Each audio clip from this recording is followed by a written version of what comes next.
Hello, internet friends. Welcome. Glad that some of you have come to my side of the internet tonight. We have a few games lined up here. Really, only one. I think we're going to try some.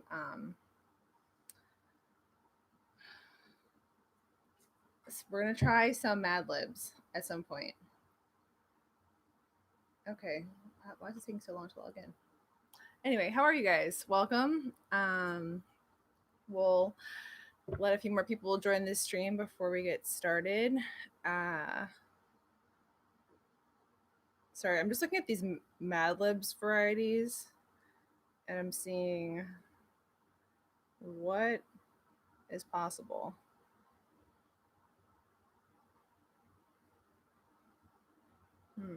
Interesting. Okay. Hi. Hello, friends. So here I have a nice coffee with coconut ice cream. As is, look at, you see this ridiculous straw? This is one of those silicone straws. You see how I have to stir my cup? It's bizarre. No one should ever have to do this to stir a cup ever. Also on tonight's menu, outside of this concoction, is I made some waffles and then I put almond butter on them, and this is half one because it broke in half. So I have that, and then I have a water. So I mean, we're good to go. We're here to party, clearly. Oh, I had a notification. Feels special. Yeah, so I was thinking we play some Mad Libs a little bit. Only problem is I just downloaded this app and I'm not quite sure what's going on in here. What are these? Oh, they want me to pay $2 to do this Mad Lib? Oh, it's a category of Mad Libs. Oh. Okay. Interesting. Sorry. I'll be with you guys in 1 second. I didn't know that these were categories of Mad Libs, and then I had to choose one. And then I had to pay $2 for it. But do you know what? You only live once, so there's my SE talking. Okay. Okay. We'll do this one. Pay $2. All right. Here we go. Don't say I never gave you anything. Hi, friends. That poor waffle. Listen, this waffle has been loved and respected. It's a little bit crispy. I'm not gonna lie.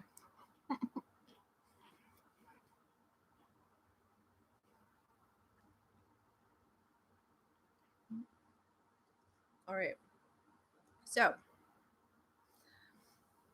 So which one should we do first? I got my Bleeping Family Mad Libs,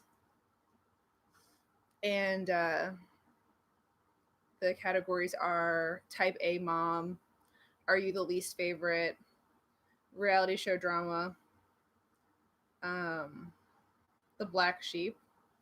Let's start with the Black Sheep, and then I'll tell you what the thing is you have to fill in, and some you can just put them in there, and then I'll try to read it.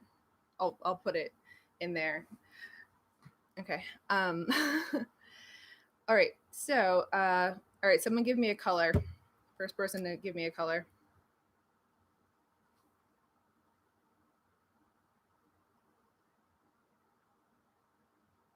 Anyone, a color. Someone a color. Red. Okay, cool. Thank you. Next. Okay. Verb.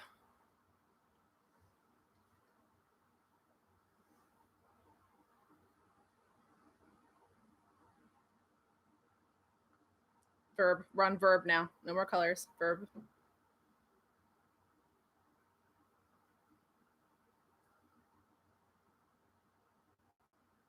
Play. Got it. Next. Okay. Here we go. Person in the room who's a female. I mean, that's only me. So I'm putting in Lijo. Who only knows what I'm getting myself into right now? Verb ending in ing. Verb ending in ing.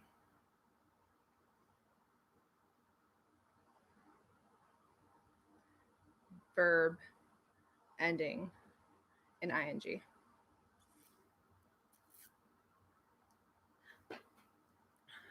Watching. All right, noun. You guys have so many good ones.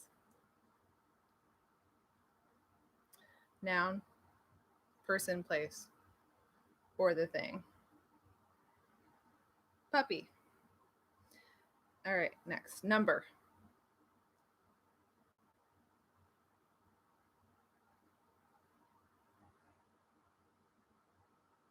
What are we doing? We're playing Mad Libs, Mooncake. We're playing Mad Libs together because that's what kids like us do on a Saturday night. Welcome to the Introverts Lounge.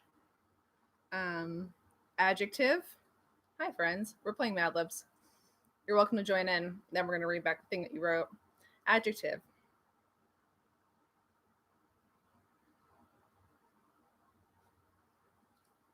Scaly. Scaly. All right. Another noun. Wait, there's more nouns up here. That was too long ago. Give me another noun.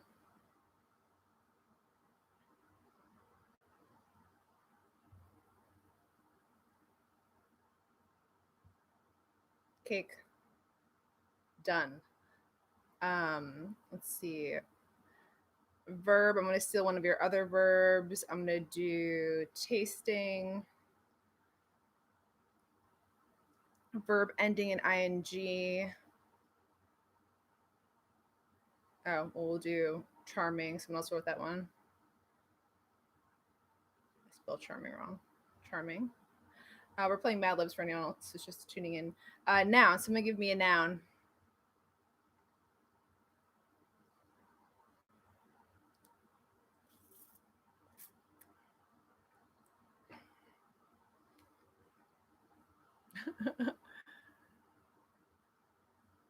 Someone wrote, oh, moon. Okay, moon. I'll take the moon. Screw the moon. The moon and I, we have a very love-hate relationship. Another noun I need, so I'll take phone.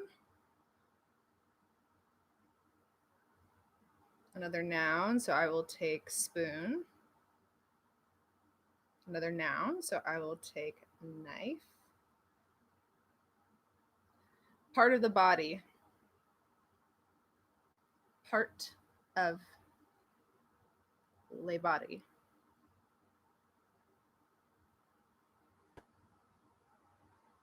It could be an internal organ too, you know, that's part of the body.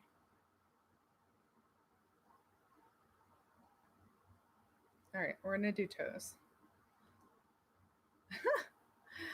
All right. Verb, but past tense. Past tense verb.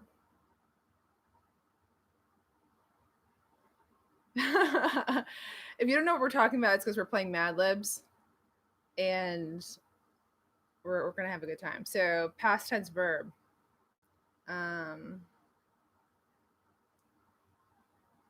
Flu. Plural noun. Actually, someone wrote teeth up there, so I'm just gonna take that one. All right, another noun. I'm going to, another noun. I'll just take shoe. It's close to shoes, something like that. All right. We have completed the story. This is the black sheep story. Why is the contrast on this so hard to watch or so hard to read? All right, here we go. Here's the story you've created for yourself. Are you ready, black sheep of your families? Well, in this case, Are you the red sheep in your family, like I am? Then you know how it feels to have everyone play up against you and then have the nerve to call you greedy Aunt Lijo. Excuse you. When they think you aren't watching attention, well, duh. I sure do have a puppy in my bonnet if you're talking trash about me. What? Okay, so once I borrowed $7,000 from my scaly mother and didn't pay her back. When she kicked the cake, may she taste in peace, my parents deduced the amount from my inheritance. I said, charmingly, I said, are you charming kidding me? Grandma would roll over in her moon if she knew what you did. Then they called me a kleptophone and a spoon lifter because I also happened to have her pearl knife and matching toe rings. Wow, that one worked. All right. But I swear Grandma gave them to me. Well, I knew she would have if she hadn't flew her marbles before then. She loved me to bits and teeth. She loved me to bits and teeth. You wrote that. Hope you're proud of that. And would have wanted me to have them. Now, whenever I see my family, they watch me like a shoe. Life's unfair. Am I right? Okay. Wow. That was, we we got somewhere with that. So I'm gonna take a little break from Mad Libs, even though that was interesting. Um, Actually, wait. Maybe we should just do one more. Maybe we should do Type A Mom because that sounded decent. How do I get back there? Oh gosh. Okay. Or have I ever used an app before in my entire life? That's my question. Okay, here we go. All right. So we're gonna play Type A Mom. It's the last Mad Lib we're gonna do for now. Because I don't know if I can read this much longer. Okay. So Type A Mom. Hey friends. How are your lenses so shiny and clear? I clean my glasses before I come on the camera. Otherwise, they're very dirty. They're very dirty normally. But also, I have to I got my eye health insurance, whatever, back. And so I have to make a doctor's appointment. I want to have a new set of glasses soon. So I hope you guys are ready for that change. All right. Okay, so we're doing Type A Mom. I need a part of the body. That's how we're starting this one. Part of the body. Give me what you got. I'm going to have a bite of my waffle. Type A Mom. Part of the body. That's what I need right now. Arm. All right, got it. Arm. Next. This just says a silly word. A silly word. You see that? Silly word. What's a silly word? A silly word. What defines silly? That's the real question. Gargle. Gargle's a good one. Gargle. How many times do you think about the word gargle? Not often enough, that's for sure. Adjective. Oh my gosh, all of your silly words are actually quite silly. Beep, boop, beep. Where my robot's at. Adjective. Jiggling.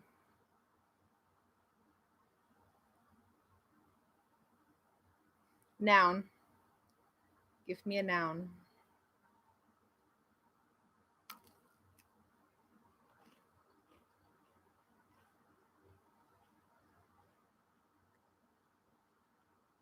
Toaster. Adjective. Again, I just one shiny. Noun. Another noun. Pumpkin. Got it. You guys are doing great back there. I need another adjective.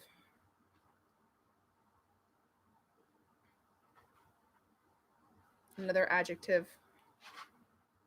Crunchy.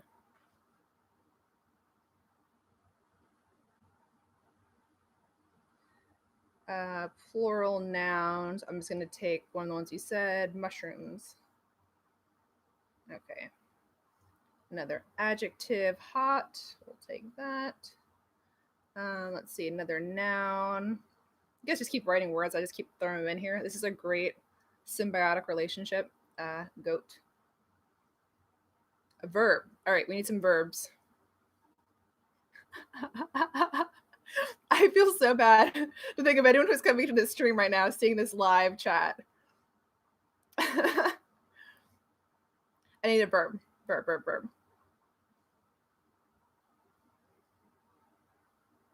Hike.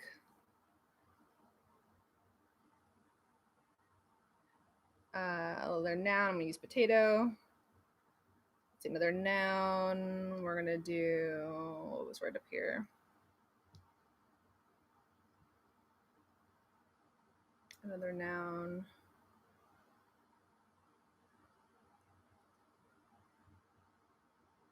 Another noun. Sponge. Turkey.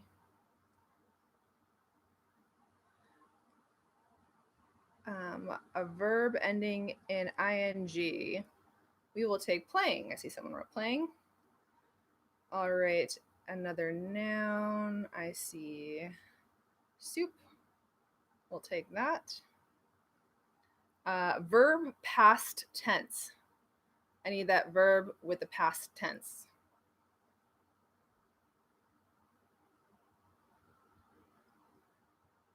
Verb past tense.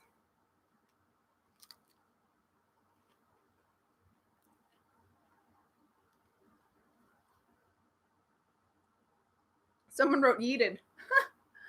Sorry, I think I just ate a piece of my own hair. Did I? Yep. Okay. We'll do yeeted because it's Saturday. Verb ending in ing. We'll take sleeping. Another noun. We will do horse. Someone wrote that. All right. Are you ready to hear what you have created? This is the type A mom, okay? So here we go. Last Mad Lib for the time being. This is your creation. Okay. Have you been scratching your arm, wondering if your mom has a type A personality? Well, if you answer gargle, yes, to one or more of the questions below, your jiggling mom is most definitely a raging control toaster. Your mom's a raging control toaster. It's hard to say, raging control toaster, raging control toaster. In Chinese school, if you didn't bring home a report pumpkin full of crunchy A's, did she lecture you on the importance of getting good mushrooms so you would one day be accepted to her dream hot league college, Goat Ton University? Does she micro hike your time down to the last millipotato? When you were a little sponge, did she make you a minute to turkey schedule for the weekend? If you make the mistake of telling your mom the last name of the person you are playing, will she hire a private soup and get a full background check? If her flight gets yeeted for a few hours, does she get so sleeping mad that Air Force security is called in to calm her down? Millipotato. Yes. There was a few good one-liners in that, guys. Good job.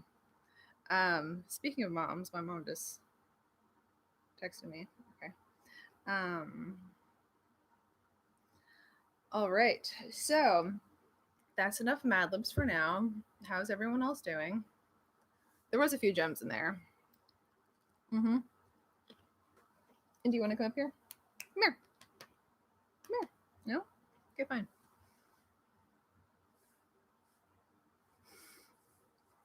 Okay, so that's the only game I have for right now. What do you guys want to talk about?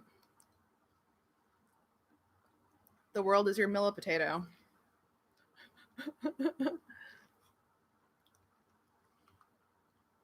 Yes, I have a dog.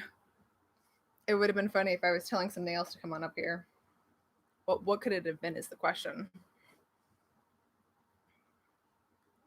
This is Indy.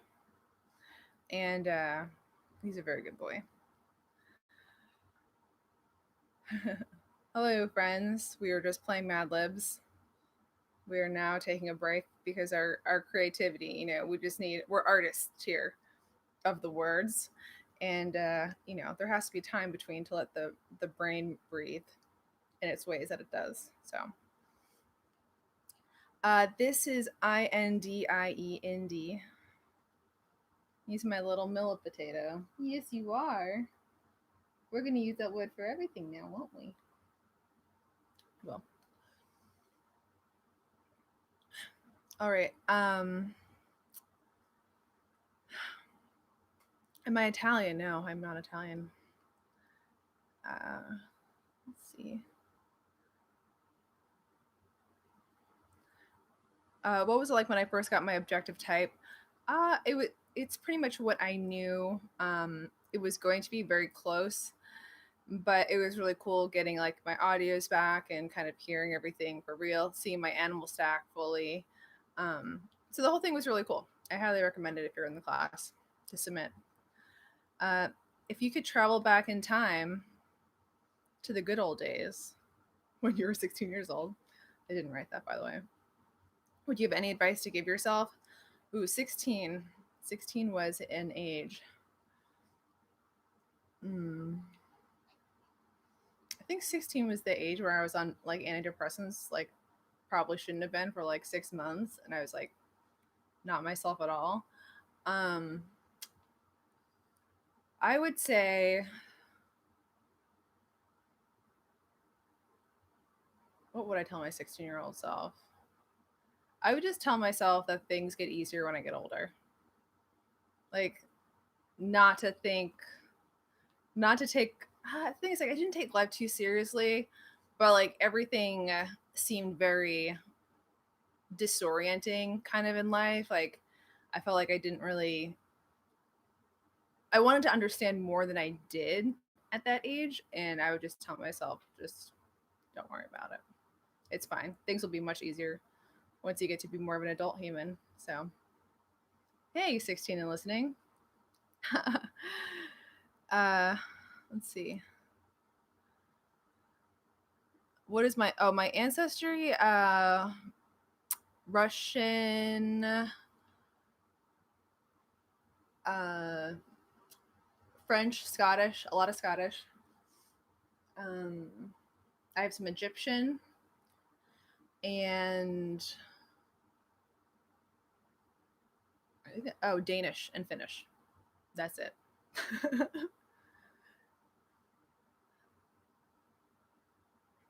Yeah, 16 is kind of heavy. Just hang in there. It gets better.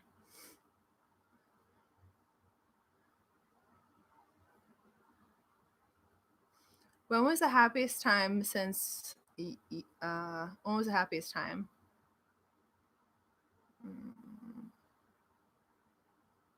When was the happiest time?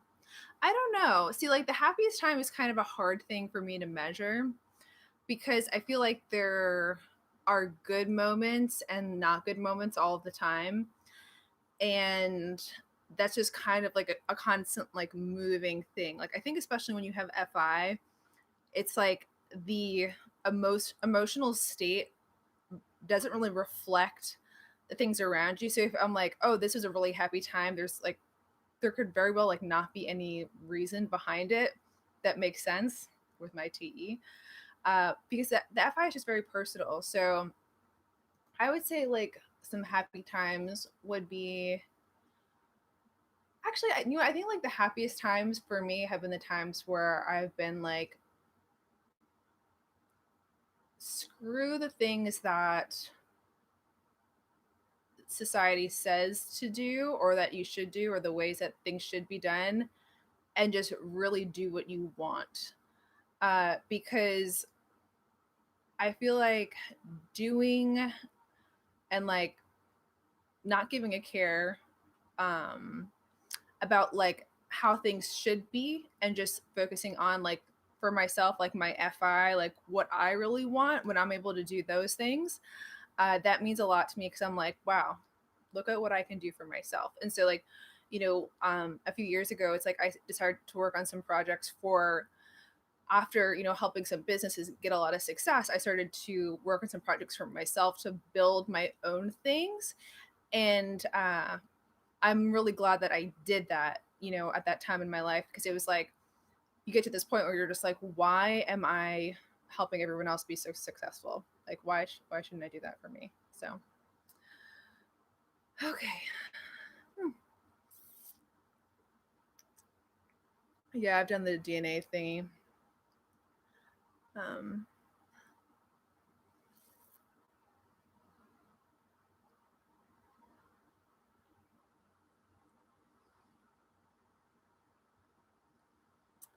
let's see. How does TI being sixth impact you? Well, in the socionics model, my TI would be sixth. Um, TI. So I would say like my relationship with TI as a function is okay. So it's hard for me to talk like through my voice of this because I have TE, right? TE is second for myself. So my TE is like TE works better because it integrates more with like the world. But at the same time, TI poses a really good argument as it relates to like a singular track of thinking for the self. And so I have a lot of respect for TI, and I also have a lot of respect for people with a dominant TI function, how driven they can be for their own thing, their own self, the thing that they want, that they find important to them, and just like really saying like screw the tribe. So, and I also like how TE and TI can work very well together, because on one side, TE is going to be looking at the integrations, like I was saying, and TI is going to be looking at the best singular way to solve something, and so they can often work very well together. Okay, let's see what's next. My end goal. I mean, I have quite a like. It depends end goal on what stage of life you're asking. Like my end goal overall is to make the greatest impact I can and utilize my human experience to the best of my ability, including like my brain and like what I can do through it. So having like a great impact and then fully maximizing my human experience. That's my very like the largest circle in the circles. And then everything else kind of fits into those things. Would you recommend the IT sector um, for an INTJ type? So the thing is with like management and INTJs, um, it's like we can manage, but it's like we don't want to micromanage and we don't want to stick like be on people's backs about things, because it's just like it's a huge energy drain on us. So that's why you'll see more of like the ENTJs and like the managing the team positions, is because they have that energy to like embed themselves in the team. The INTJs are just like, if I have to, yeah, sure, but it's like we really don't want to. At the end of the day, it's like we rather not. The INTJs are better at having like their full scope of tools that they need, and you just letting them go and like do the thing. And so that could be IT. We're also very good at like seeing like strategy. So any kind of like like a project manager kind of like position. Like if you're managing like a product and not so much a group of people, that could be a really good role. Any kind of role where you have to kind of predict like ups and downs in any kind of an industry, that would be very good. So let's see.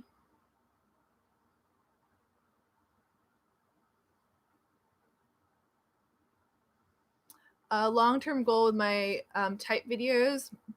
So my long-term goal with like the kind of videos I do on my channel are mostly to bring it's to, I mean, it's on my little thing on the, whatever the heck it's called, is to bring a greater level of understanding to the self and a greater level of understanding to others, because I feel as though a lot of times, you know, these humans have all this potential, but we're missing the mark in terms of how we're trying to communicate with each other and how we're understanding and perceiving the other person.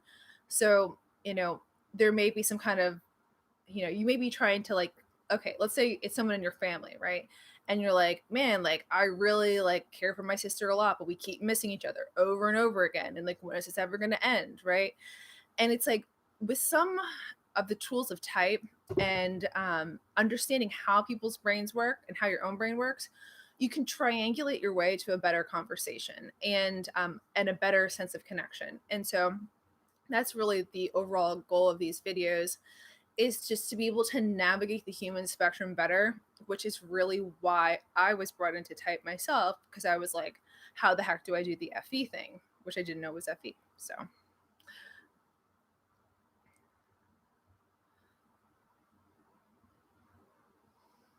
how do I feel about gambling and game theory? Kaden, have you been watching me play live poker recently? um gambling is gambling, but like, game theory, like knowing a strategy to get to some kind of result in something like poker, is very interesting, and it's a fun game for the mind. So, does MBTI and astrology correlate? I would say no, but other people may say yes. Um, I live in the United States. I'm America. Some people have thought that I've lived in Canada. Does anyone know why people think I live in Canada? I'm really curious because I've heard this a few times. And then one time someone was like, "Oh, that was a great video for someone who doesn't live in Canada." And I was like, I feel like I either missed a Canada joke or I don't know where the Canada thing came from. But no, I don't live in Canada. I live in the United States. All right. Let's see.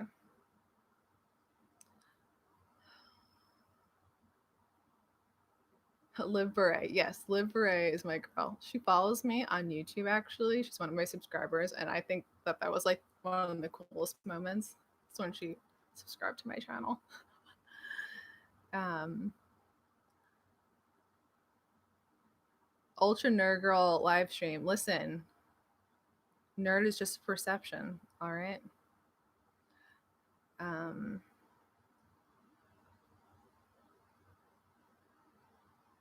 do.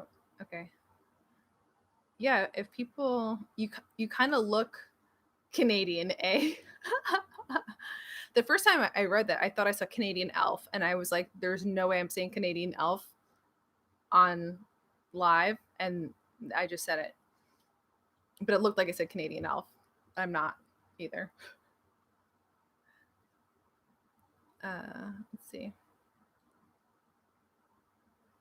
Okay, just dropped in. Male INFJ here, but tested INTJ recently. Cool. What up, friend? Um, Maybe too nice to fit the American stereotype. Wow. Cotton Cat, how are you? Haven't seen you in a while. I take that as a wildly fantastic compliment. Thank you. It's really interesting how people perceive nice and not nice on a scale, on a spectrum. Oh, you see, I was trying to break into an acting career?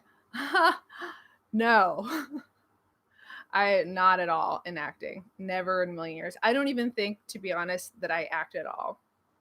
Uh, Nor would I want to do that. That's like way too much pressure. Um, Now, the cognitive function videos are just tools, little tools, you know? Yep. Okay. I am a vegan, so I don't do any of the other stuff that the plant-based people. So I don't, wear leather or any of the stuff. Um,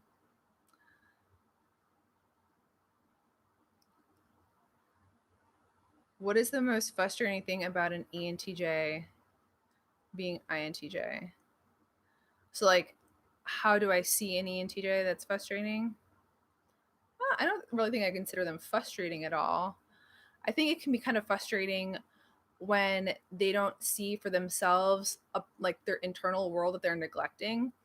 I had, I say it like in some live streams before, but like my first like big kid boss, like my first like big kid job was an ENTJ, and I saw him sacrifice a lot for his work, like a lot of himself for his work, and a lot of like his like family life and things that I knew were important to him. He just put it down for the sake of doing his job, and that was frustrating for me to see, because I was like, well, don't you see what you're doing, like to yourself, like to your internal identity self. But with that TE, man, good luck knocking that thing over. Okay, so in case any of you are new to my streams are a little bit slower. It takes me time to read. I don't answer every question, and at some point I'm going to lose my voice. So that's just how they go down. But I'm going to keep drinking my coffee. We're doing good so far. 36 minutes in. Uh-oh.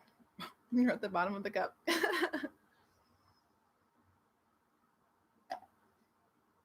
Do I still play music? Hardly. Very rarely.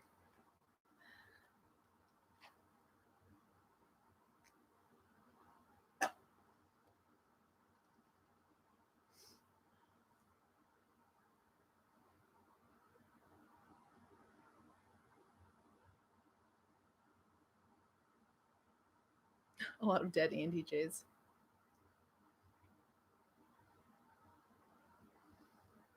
In 13 years, you've given up almost all holidays with family for work. So I'm guessing you're an ENTJ. I sound like you're INTJX. Oh no.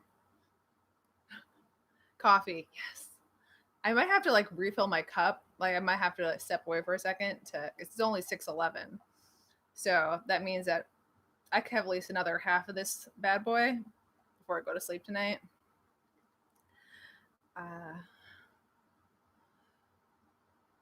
You were in theater group and you really enjoyed the stage and it gave you a lot of energy, but you're still supposed to be an INTJ. There's a lot of INTJs who are actors, actually, and actresses. And the thing is, like that INTJ, I think a lot of people don't realize how chameleon-like the type can be, because like with the understanding of context, like that NI is like, I can understand this context of this human or this persona or whatever, and then we can mold our identity into that. Because that FI is third, so we're not really held to our personal identity as being like, this is so us. Our identity can kind of move behind like where our NI is pulling it. So gosh, I'm so bad at remembering names of people. Who is that famous INTJ who is oh my gosh, the guy who became really really skinny for that role, like really really skinny. Oh gosh, why can't I remember his name?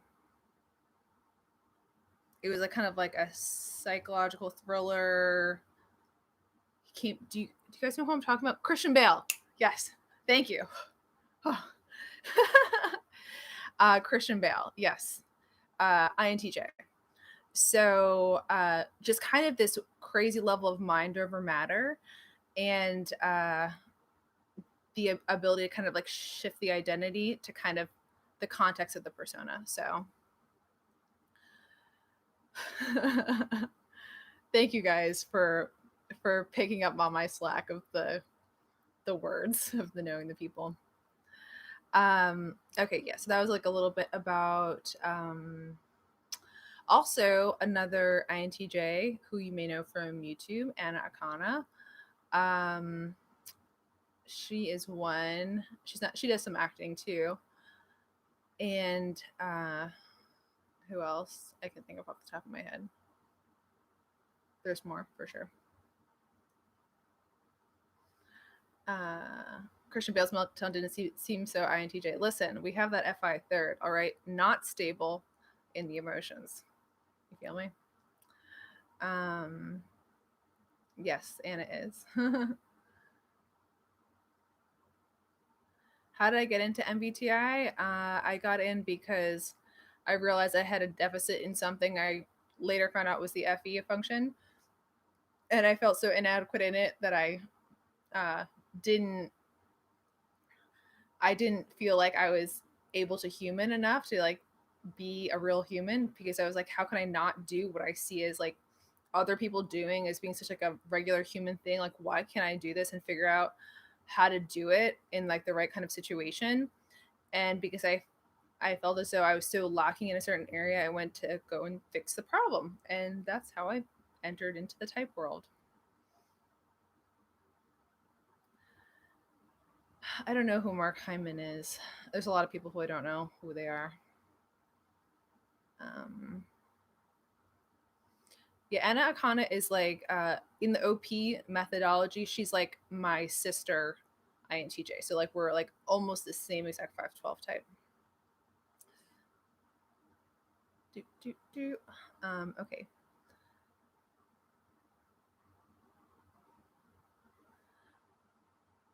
The thing most INTJ should never do.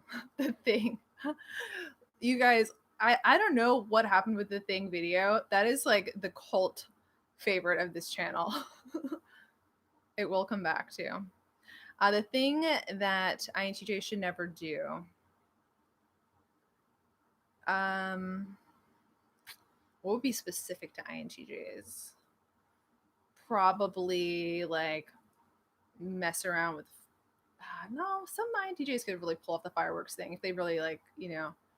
I'm trying to think of something that I really shouldn't do in the SE world that. The thing is, I can't say from experience though. I don't know. That's hard to say because it's like if you study something enough and you understand something enough, it's like you can do whatever despite your type. As like an INTJ to other people, I'm like, there's a lot of things I wouldn't do, and I have my own NITE reasons for like I would never go scuba diving. That's one thing that people are like, oh, scuba, and I'm like, nope, I am not relying on that piece of equipment and that tank of energy underwater, that if one thing doesn't work correctly, that you're literally screwed down there. All kinds of problems. Like that's like scuba diving is one of those things that like I would never do. As silly as that might sound to people, I just don't trust the equipment.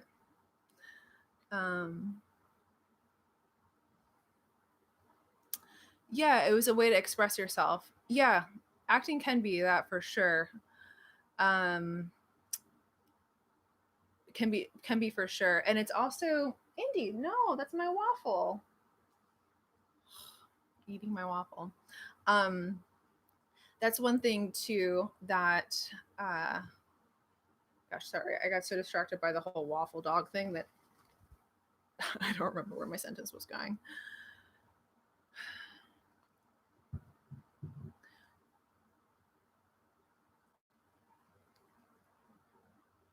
What do you think of the whole type social value game? Type social value. Like that some certain types have more of a social value than others? Or just explain to me a little bit more on what you're talking about.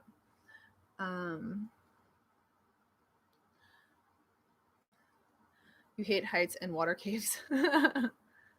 Yeah, I used to have weird nightmares about water, getting stuck in like water things when I was young, and like machinery in the water was always like very creepy to me.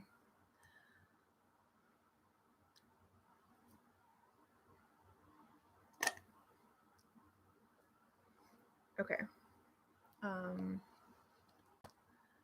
What phobias do I have, if any? I don't really think I have any actual phobias of anything.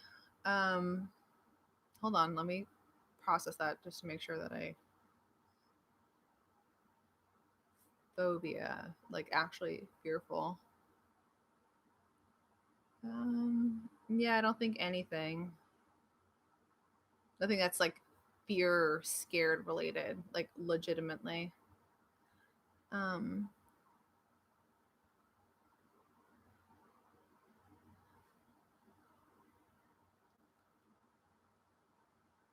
do I feel like I'm becoming ENTJ with all these videos and streamings? No, because it's like I still give weight to my FI, and that's kind of why, like with the streams, I don't uh, put them out there far in advance because it's like I listen to my FI. If I don't want to do a stream, it's like I'm not going to, and I have to have the amount of energy to be able to come on here and like live interact for a period of time. And like that's a side of me that you don't really see because it's like it's most of the time it's like I don't have that level of energy. And if I'm recording a video, then it's like I can turn on and turn off literally like with the camera, you know, and I have like my set amount of time and it'll take this long to do it, and you know whatever, this is as much as I have to talk about and say, and I can expend all the energy and then like I'm good, you know, I can chill. The stream takes a lot more of an it just takes a higher level of sustained energy through the period of time, and sometimes I don't always got that. If I was an ENTJ, I try to pull it off anyway, you know, but I won't. So sorry, I feel like I have a piece of hair in my mouth. Do I? Nope. Yes, it's there. I feel it. Nope. Yes, I do. Well, we'll find it one day, won't we? Like how are I? Oh gosh, where'd it go? They responded like how INJs are somehow more special because they're rare. Nah, that's complete bullshit, honestly. The stats for what type is the most rare is complete garbage. Like, because it's like, first of all, what data set are they basing it off of? Uh, we don't know. We just see those stats on the internet somewhere. Um, and how many people are actually taking those tests? How many people are taking that subjectively of themselves, of their view of of their own self? It's like no. That's just it's not true. And everyone is extremely brilliant in something. For example, the ESFPs are going to be so much better at the two functions that I'm not good at, doing things reality for the self by what the self desires. Not great at that, you know. ESFPs will do that far better than I will. And so it's like I could take a note from that book and try to apply it to my own life. And it goes for every other type as well. Fear of phone calls. Oh, I got the hair. I found it. We're safe. The hair has been vanquished from my face. Okay. Fear of phone calls. Totally. I mean, I think there's quite a few introverted types that are afraid of phone calls. I am afraid of phone calls. There's a story I want to tell you guys about the extent to which I do not pick up my phone, but I can't tell it to you yet because that chapter of my life has not quite yet ended. Uh, and I feel like I could still get in trouble for what I would tell you. So one day I'm going to tell you the story about the extent to which I do not pick up phone calls for years, and that'll be another time. Um,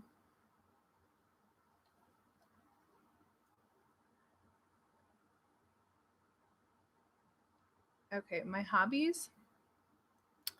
I don't really have many hobbies right now. I would consider YouTube a hobby of sorts because it's not a job and it's not a I don't know. It's more of like a hobby, passion project. Uh guys, I'm totally out of coffee right now. Do you mind just waiting like 30 seconds while I go grab some more? Whoever's good at entertain in the comments. I'll be right back.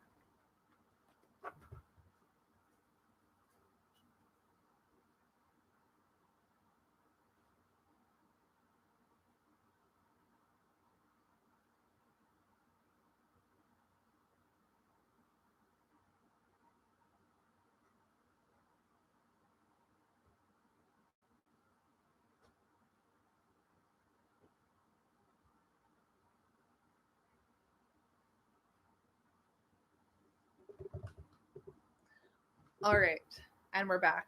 Who took the role? All right, let's see. Hit the like button. Hey everybody, let's prank her. Okay, try pranking me. Give me your best shot. Myself, startled easily, surprised, like the I get easily startled. So if someone like is trying to like play like a startle prank on me, uh, yeah, that I definitely. Oh wait, hold on. I have to. Let's see. Difference between host Eric and Elijah. I'm gonna take it now. And do you mind if I say it up and so I can refill my coffee? Host Eric is funny. He's far more entertaining than I am in a live stream. So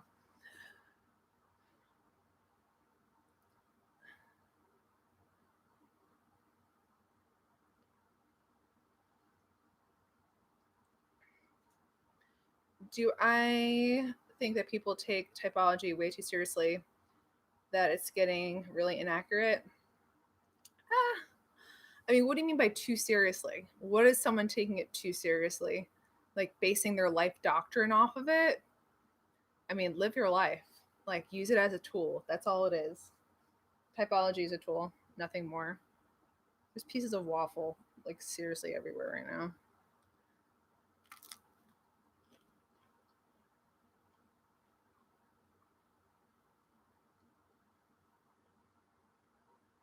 Why is there a dog hair in my waffle, Indy?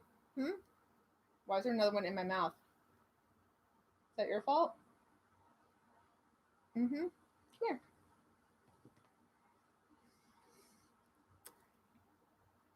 Does anyone want a waffle, an almond butter waffle covered in dog hair? Because I got you covered. Don't all jump at once, all right? Do INTJ have hobbies?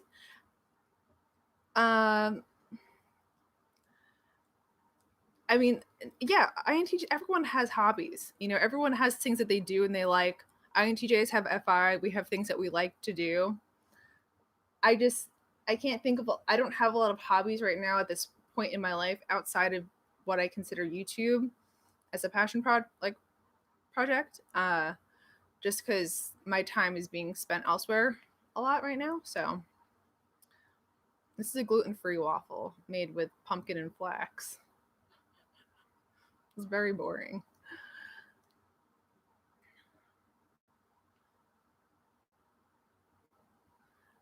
You think people have been using it too much instead of using it to understand?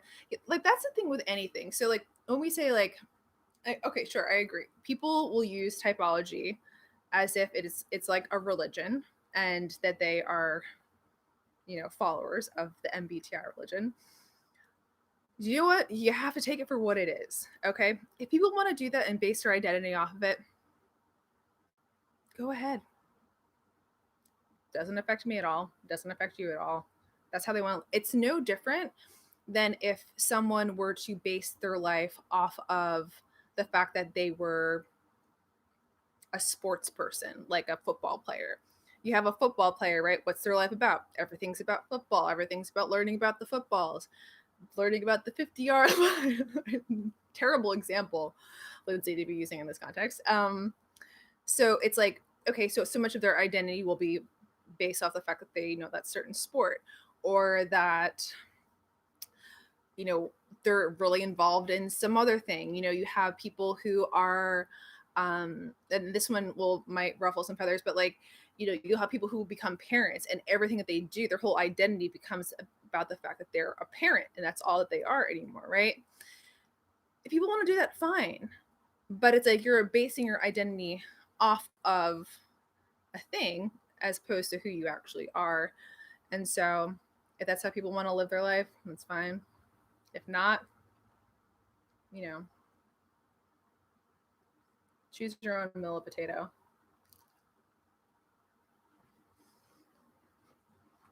Indy, move, please. Thank you.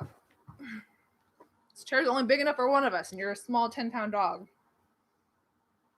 Why do I feel like you always win? You want a piece of this? You want a piece of the waffle? So take it. All right. So where were we?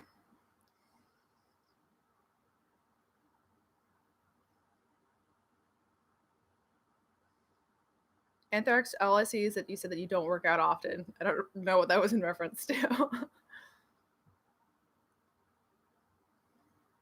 What do I think about MBTI memes? I enjoy MBTI memes a lot. I think they're funny.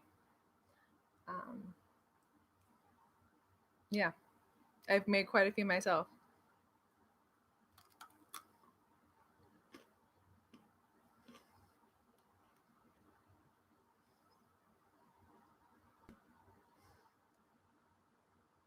Yeah, it's a tool for development.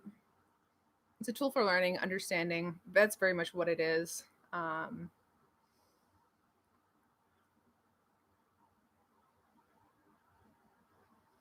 but what if you base your life on the information you can collect to create a clear picture of the thing? Is well, the thing is like you can't base your life solely off the information. There's the intuitive of me talking. You can't base it strictly off the literal, right? Even the information is literal. You have to develop the understanding for yourself. And so I actually kind of got into discussion with this with someone recently about different methodologies of teaching, right? Of teaching typology. And the person was saying, you know, that things need to have better definitions. Things for type should be taught, you know, a certain way so that this and that can be done better, so that I can, you know, they were saying that they couldn't understand the definitions because the definitions weren't clear enough, basically. And the thing about type is it's a framework of understanding. It's a context of understanding. And so it's like it's up to you. You are the person who develops the understanding for yourself. I can't make you understand. I can give you tools, I can give you principles to help you understand, but I can't make you understand. That's your own brain, that's your own mind. And so when someone's like, I don't understand something, that's no one's issue but your own. It's up to you to understand how type works. It's up to you to analyze the information, reduce it down, synthesize it for yourself, and then stick it into your own brain and then update as needed based off when you get new information, you understand a new context of something. Like that's on you.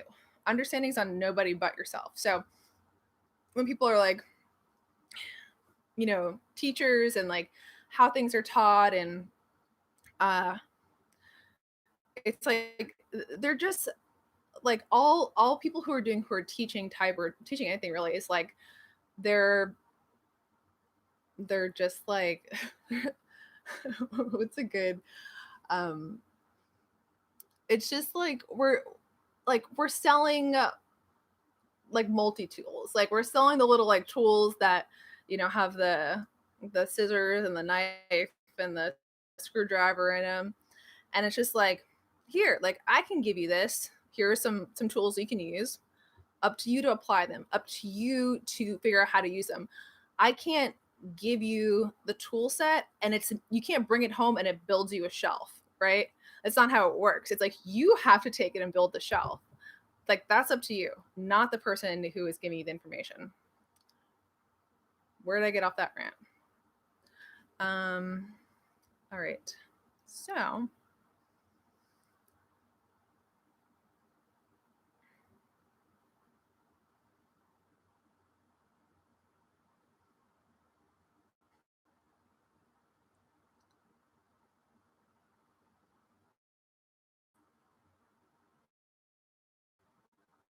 oh, Key and Peele.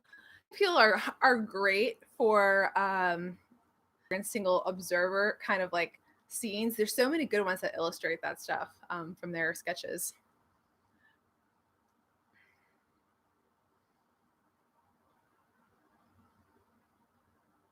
What do I think of Eric from Talking with Famous People running for president? I think he's got a lot of good thoughts on stuff, and I think he'd make a very entertaining president. That being said, I'm not into politics because I think it's one big circle jerk. So there you go. Okay.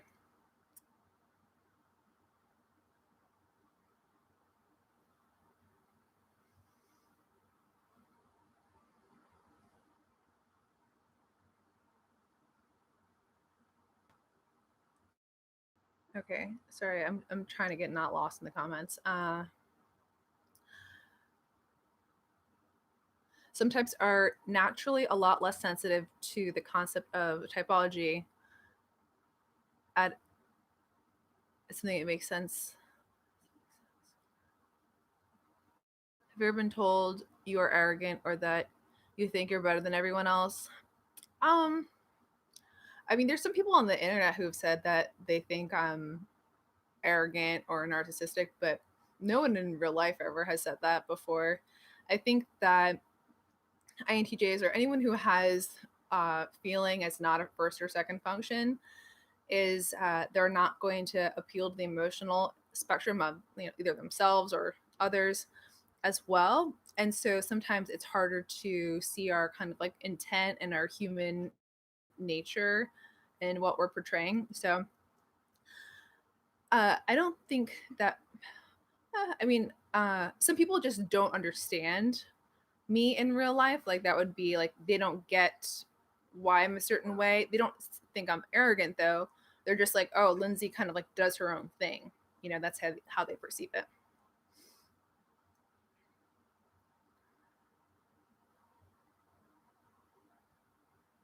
You really want this crazy level of understanding that is so complete that it can't be explained very easily when asked. Or, yeah, I know that's the same level of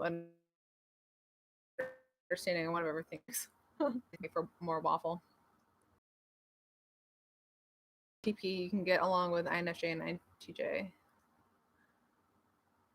Oh, okay, you can't get along with INFJ. Yeah, I get along with INTP as well. Definitely well. We can both like yell at each other in T language. It's great. My eyes aren't different colors. They're both green.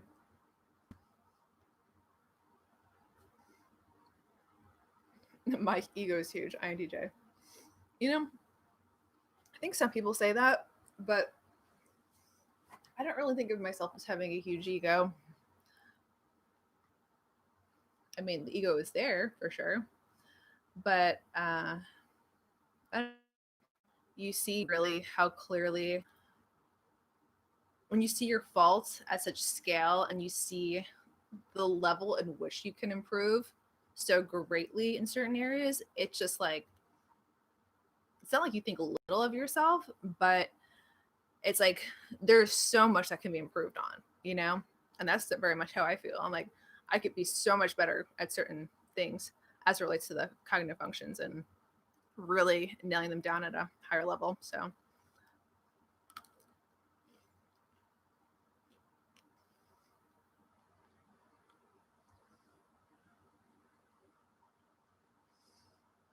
yeah. Pride, interesting. Pride. I see TI is kind of prideful too, to be honest, because it's like that pride of like, what would the one for INTJ then? It really has to be by like our identity, like our internal world, our internal function. FI, like that's more connected to our ego. So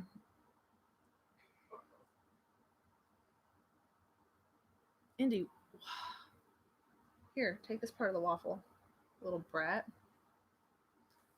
Um, would you teach your child MBTI?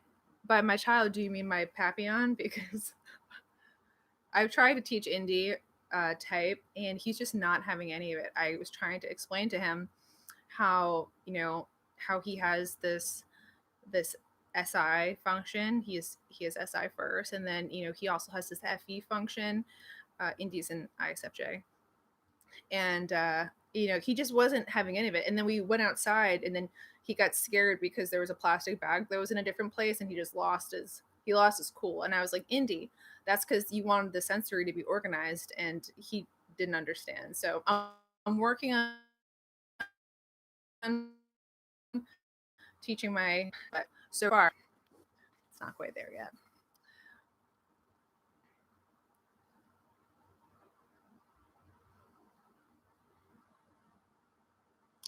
Ooh, an ESTP and ego have always been one of your biggest weaknesses. Okay, so the TI, ego, cool.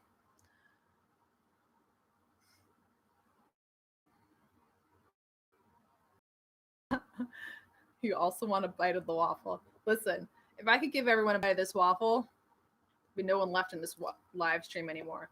Because you'd all be going down to your local convenience store to go get a waffle and some ramen butter, because one bite wouldn't be enough.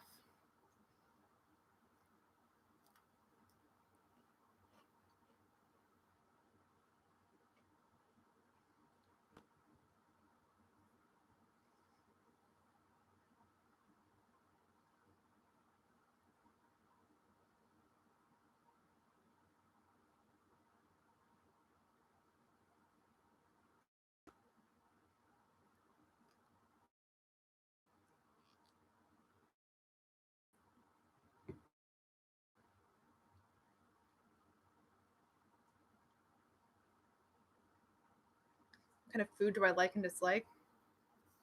Kaden, what kind of FI question is that? Um, okay, so do you want to know what kind of food that I like? Here's the real answer. The kind of food that I like is the kind of food that I can have in a plastic bag and eat with my hands, or that I can suck out of a pouch and throw it in my backpack. That's the kind of food that I like. So convenient, and that I can kind of like snack on without there being like a large level of commitment to like have to sit down and eat a meal. It's something that's fast. Because it's like I don't have time to do the whole food thing. Like, you know how a lot of people, like, food's like an ordeal. They're like, we're gonna go out and get dinner, or we're gonna go get brunch. And the only thing I think of when I hear those things is I'm like, there goes 2 hours, you know? And that's fine. Like, you know, of course I will, you know, go out to a restaurant or something like that on the very rare occasion, and it can be enjoyable. But for the most part, I want to be able to suck it out of a pouch or eat it out of a bag, and then I'm good. So, you guys saw my, well, I think it was the last video that, no, 2 videos ago, the 8 cognitive functions that are hungry. So, the TE uh, in that sketch was from my TE, and it's like I would always eat those smoothie pouches, you know, little thing that comes off, and then you suck it out of the bag. And then one day someone goes, Lindsay, why are you eating baby food? And I was like, this isn't baby food. It's a smoothie in a pouch. And they're like, no, it's baby food. And they had like a kid, and they like showed me, they're like, look, this is for my child. And I was like, but I think other humans eat it. Like, I think adults eat them too. But it was just really funny because they were like, yeah, you're eating baby food right now. And I was like, oh gosh, it's great though. It's delicious.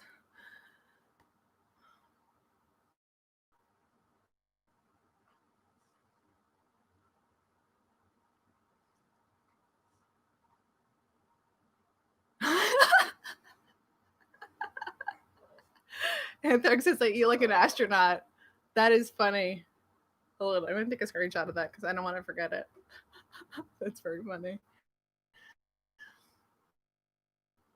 Um, I guess I kind of do. Is that shot living on Earth? Yes. Take me to your feeder. Indy, what are you complaining about? Stop.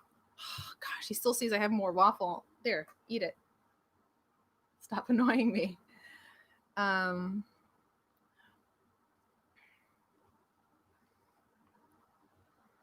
Also, INTJ don't like to use other people for their objectives. Prefer.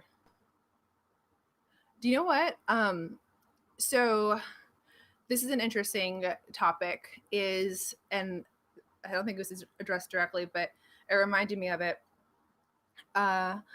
Is the way in which EPs and IJs will kind of thingify people in a way, and really the IJs even more so, I think, than the EPs. But so what do I mean by thingify people? It's like, especially especially as IJs, it's like we're playing this jump between our NI and our SE function, and it's like a gap in the observations, right? And NI is trying to like conceptualize everything down, have everything be like a working part that can be kind of substituted in and out. And so it's like we reduce humans, and this sounds wrong, but it's like we reduce humans on the same level of things because we need to work all the things in the same way to kind of like move them around and understand them, bang the mental blocks together. And so I've noticed for myself, and some people have called me out on this, is like I will thingify humans. And I found that some people find that extremely offensive. News to me. But it's like, oh, what's a good, okay, so like a very, very common example that I used to do all the time is like if I was referring to someone of another type, instead of being like, oh, my friend Ashley, I would be like, my ENFP said this. And they're like, someone was like, you're ENFP? They're like, the person isn't an object, or they're not a possession, or, and I was like, no, that's like, that's not what I mean. And I'm just like, it was just the easier way to say it, and kind of gave like a little overarch of like the person, that I felt like that context understanding of that person would make sense in what I was going to say. And so apparently the thingifying of people is not cool to everyone, which was something I think I think I only got backlash on that maybe like in the past year and a half.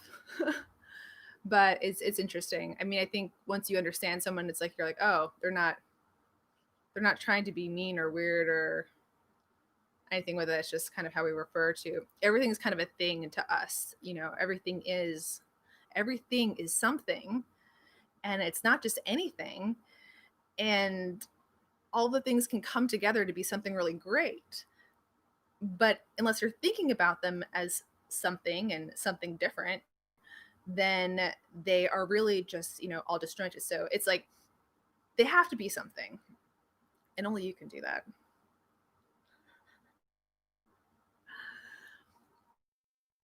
All right, so where were we, humans? Hey, Yoshi Bug.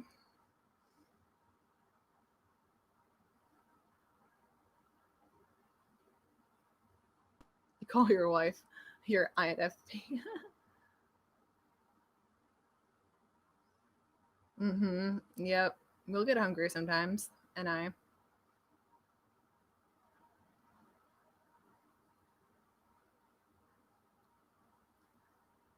Avid. You're saying words that I don't know what they mean. People will always find a way to choose to be offended. Ain't that the truth, man?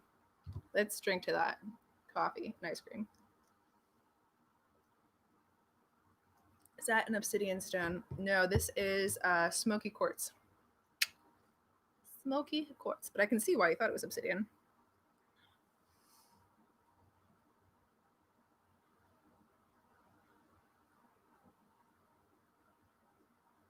Yeah. Can I explain someone to you as a stack of cognitive functions? Yep, exactly. Indy, you've had enough waffles, okay? No more. I'm not giving in to you this time, even with your little cute waggy tail. Gosh, FI can be such a sucker sometimes. The humans. It's funny. I said like I was talking about the humans in my typing video I had sent to Dave and Shen, and that was really early on in OP2.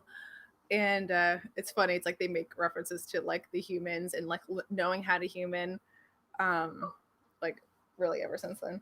Andy, come here. Come up here. You're not getting more waffles, but you can come join me. Come here. Come here. Come. Go. Here. Look, I'll give you a waffle if you come up here. Come here. Wow, look at him go, folks. All right, just because I promised you. There you go. Such a sucker.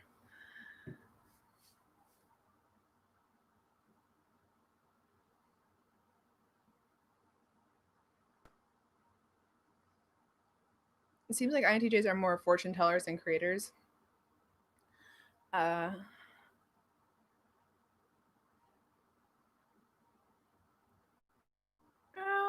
Fortune tellers, I mean, like it's almost like we're the weather people of life, but like for like the catastrophic events.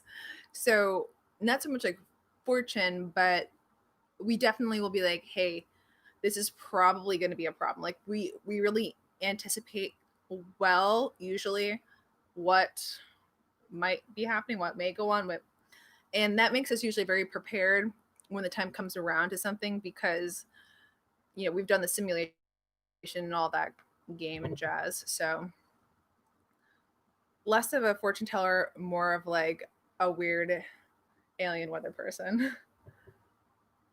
Indie does like indie music, actually. He has his own playlist on Spotify. I don't want to talk too much about it, but I mean, it's really good.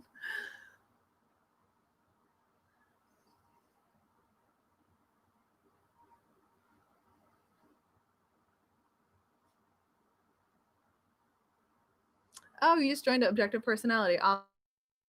Is hella overwhelming, but it gets more exciting and you learn more just the more you dive into it. So start with like the basics classes, and then start watching the content. Try to get through more videos each week than they're putting out to kind of get caught up on some of the stuff, and definitely check out the QA logs too from like the past information. So are you really worried about new things?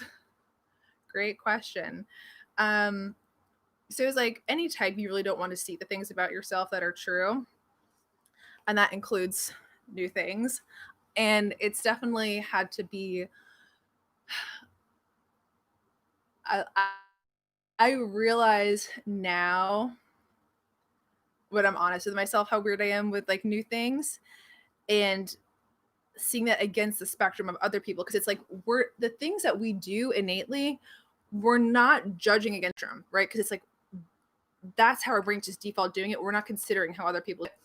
So for example, it's like, okay, I never want a credit card ever. I just don't like the idea of credit cards.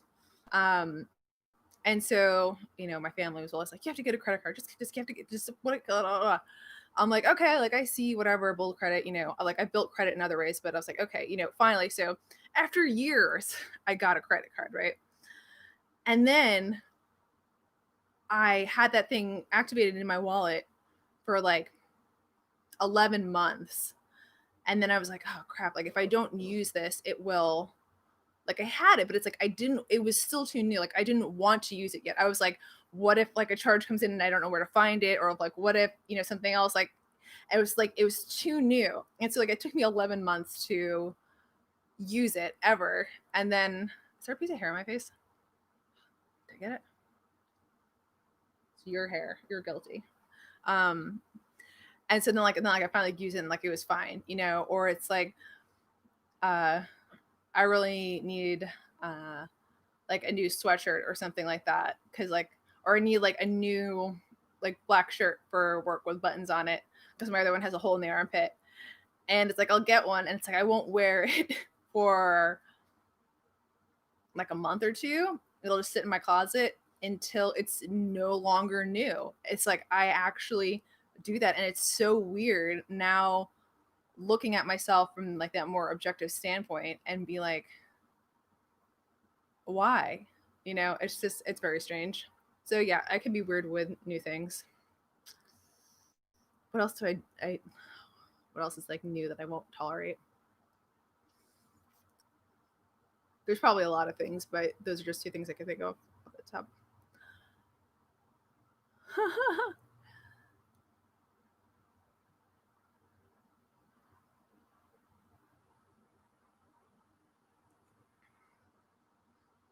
Yeah, I know. He's so whiny.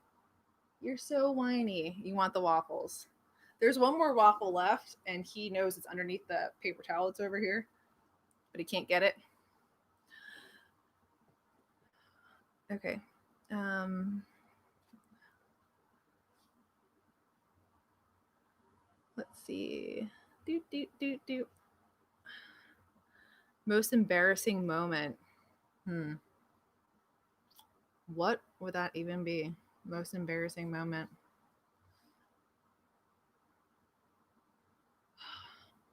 it's so hard for me to like remember things like that. Like I know there's things that exist, but it's like unless someone else reminds me of it, it's like it's hard for me to grab back in the old memory. Most embarrassing moment. I don't know. It's there. Hopefully, I'll remember it some other time and I can bring it up, and then hopefully you're watching whenever that is.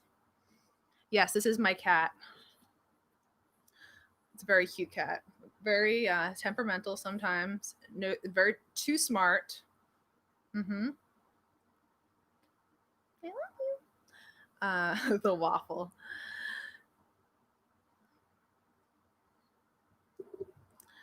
Okay.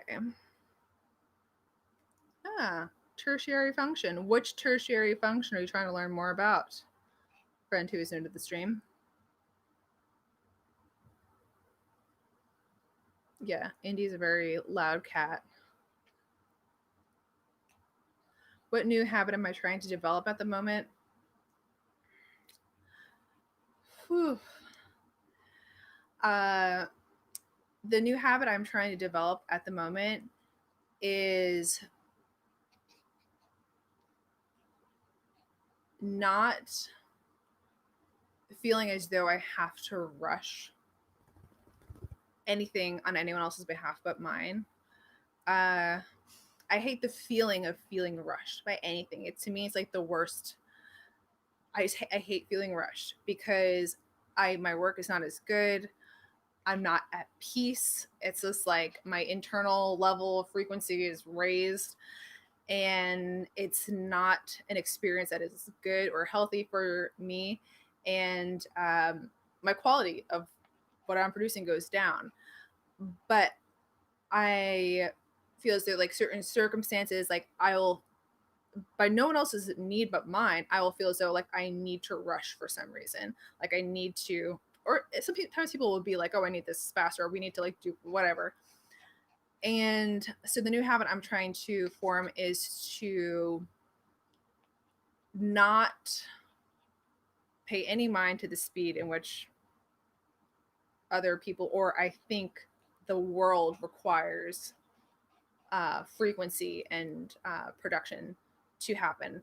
Making that standard my own and not by anyone else's but mine. So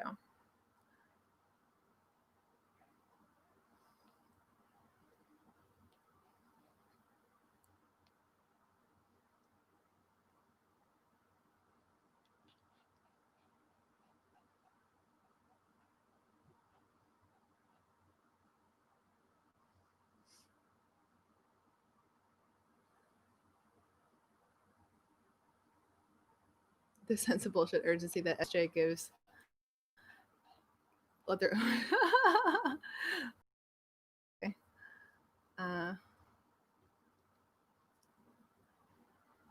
If I need to make a big decision, do I go with FI or TE or both?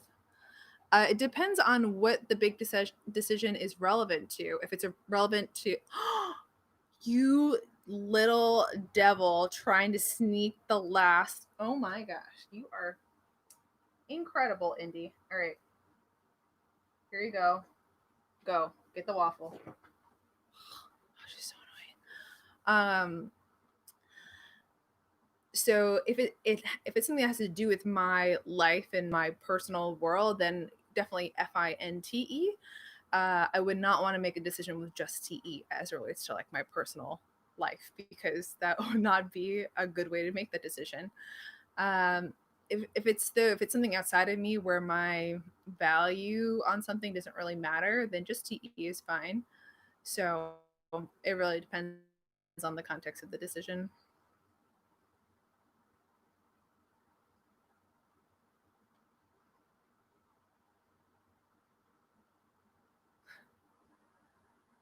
Um, Pushing back and being kind to your FI is key. Yeah, it really is. It's like we're so as INTJs, it's like we're very aware that FI is there and that it exists, but our issue is just like respecting it enough in the day-to-day life. So, and SD on the other hand, that's the thing that we just like we curse at the end of the day, and we're just like, that thing over there. Yeah, for sure. What do I think about Brazil? I was there on Oculus Quest on Wander. Brazil seems very nice from what I could observe from Google Maps. So my ISTP friend, we both have Oculus Quests, and I was like, you have to download Wander. It's great. You can go anywhere in the world, and you're still there in your own place, and it's like you can go explore these different places, right? And he was like, oh, it's just Google Maps. I'm like, it's not just or Google Earth, right? I'm like, it's more than just Google Earth because you're there in the actual it's three-dimensional around you. He's like, I'm not paying $10 for Google Earth. I was so offended because I think it's a fantastic program.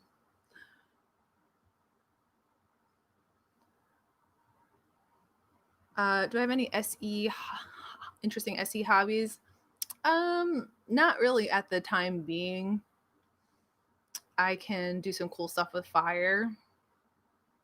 That's a cool SE hobby. I haven't really done that though in a long time.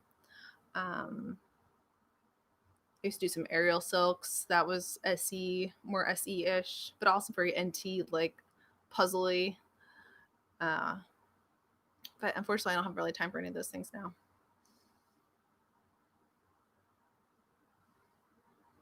You decided to stand up for FI. You think your life improved a lot. Yeah, that makes sense. I think when I do that as well, it improves a lot too. So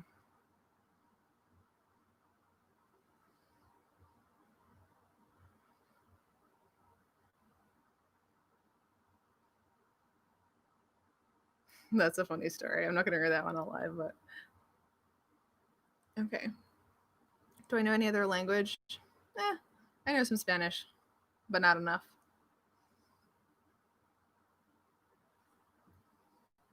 Have I ever tried Qigong? Yes, on I think it was on Oculus Quest too. Or is that Tai Chi? One of the two. I do typing sessions. I have like a link for that in my descriptions, the videos. How do you work on your FI? You take the time that is needed to figure out what's really important to you. Number one thing is taking the time to do that. And then number two is respecting that in reality. So, however, you make that thing happen for yourself because it's valuable to you, not valuable to the end result, the thing that you want to achieve in the world, the big picture. To like let your NI chill for a minute. But paying attention to what's important for you personally as a human, uh, and then giving that weight in the real world in terms of your effort. So that's kind of like the FISE thing. But if we're going skydiving, would you be interested if you haven't? I have not gone skydiving, and no, I do not want to go skydiving. Mainly because I don't trust the people who pack the parachutes. I don't trust that some dude getting $12 an hour, $15 an hour to pack a parachute is going to do it right. I'm sure there's lots of them that do. And if you pack parachutes, I'm sure you're a great person. I personally don't trust that they're going to do it the right way. And I have many other things in life I would rather roll the dice on other than skydiving. So, but if you enjoy skydiving, I say go for it. Do the thing. Would you recommend Oculus Quest to us? I think the Quest is great. So, yeah, if you like VR, if anyone here is into VR, it's great. I think it's wonderful. And the Quest is great because there's no wires to deal with. You're not hooked into a computer. The whole computer is in the headset. So, advice for types who have low inferior TE. So, people who have TE, but it's like not dominant, I would say instead of doing what you like and enjoy, see what works for other people. But don't just guess what works for other people. Like actually find out what other people need and what works for them in their life, in the things of their life that they're doing. And so if you want to be useful to someone, you have to actually know and learn what is of use to them. And a lot of people who have FI over TE will just be like, well, I like doing these kinds of things for people. No, no, no. Nobody asked what you like to do for people. That's not working on TE. To do TE, you need to know and understand what actually works for the tribe, what they actually need help in, what they actually need to work better in their own lives. That's how you do TE, not based off of what you like to do to help people. So, what things have changed when you develop SE? I mean, I think SE is a forever development process. I by no means feel as though I've mastered SE. It's definitely, you get better at things. It's like, oh, now I know that I definitely need to unplug the stick blender from the wall before I try to clean that thing out. Not doing that again. But learn from SE. I think it's more you learn to not fear SE as much as you did. So it's like I had this high level of internal fear of the potential chaos of what could potentially go the wrong ways, the other moves, the other players, the other things in life could be played that would not go according to the way that I would want. And it's like that gave me this internal turmoil, right? It's like I had to make sure that those things were controlled so that that chaos wouldn't abound, because it's like it's afraid of the new crazy sensory that could possibly happen. And so I think with time it's like you learn to not fear the SE the same way and just be like, I only have so much energy to control the things. It's like that's not worth my energy to worry about that. And I think that's more of my evolution of SE at this point, versus like now I can catch a football, which I can't. I'm one of those people, like, how in like school I feel like someone will like throw like a pen and clock. If anyone throws me anything, it's either hitting me on the face or it's landing on the floor. There's no and if you ever ask me to throw you something, I won't do it because I know it will never land even close to your direction. It's like if I try to throw something, it's going somewhere else, not to you. Probably to the person whose head's turned the other way and is not paying attention.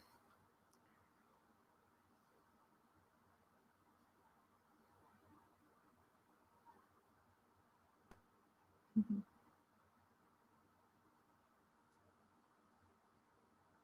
If you go outside, SE just starts happening. It does. SE does start happening when you go outside. Outside's good. I need to go out there more. For sure. And have like, yeah, it's like you have to plan in time for your new SE experiences. Definitely. Is there anyone who has like first or second SE in the comments? I want to know how you like what kind of things you're driven to do and why.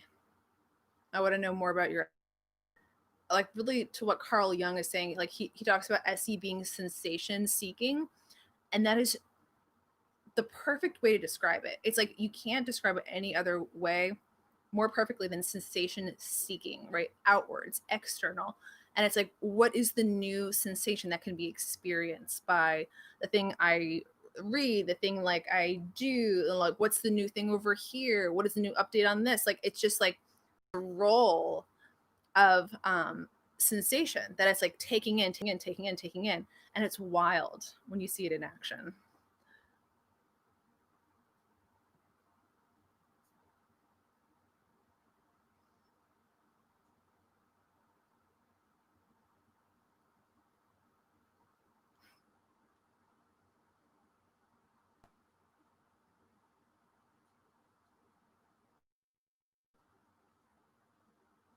Oh, that's why you asked about skydiving.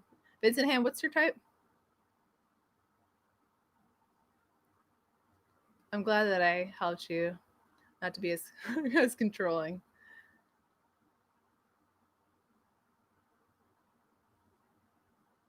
Your STE. Oh, right on. Finding things I love that have great tactile or visuals. Yeah, that's very SE. And it's like, so I'm placed second. So like I have my SE activated second. And so I totally understand what you're saying there. That makes complete sense. Yeah, SE is so interesting. SE is so much more than just like, it's so much more than people give it credit for. That's for sure.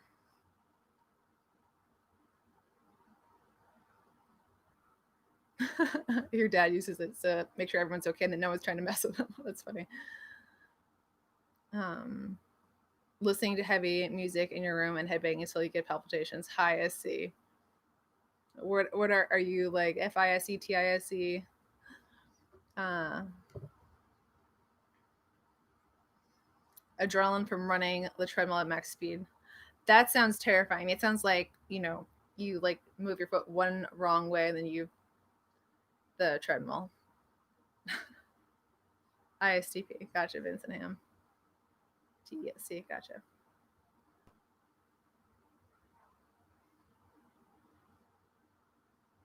You had a traumatic experience when your SE went wild. Tell me about your wild SE experience. Spill the SET. You love ESTP, love loud rap music concerts. As SE inferior, INTJ can handle the sensory overload. Yeah, the sensory overload is a thing for us. I get on more with the light. The sound though can be overwhelming too, but for some reason the sound doesn't bother me as much as like the light does, like the bright outdoor light. It's just probably because I'm not out there enough, to be honest. Yeah, INTJs can be good at sports. Any type can be. That's cool. Like anyone can do anything to work on the thing enough, you know. Uh, do I think INTJs could be good leaders as a healthy ENTJ, or it's better for them to not show off? Um, I mean, it depends. Like, I think anyone could possibly be a good leader. I think that INTJs tend not to have that um, team oriented of a role. It's like we like to be more on the less human interaction end. So that's where the ENTJs can be a bit better.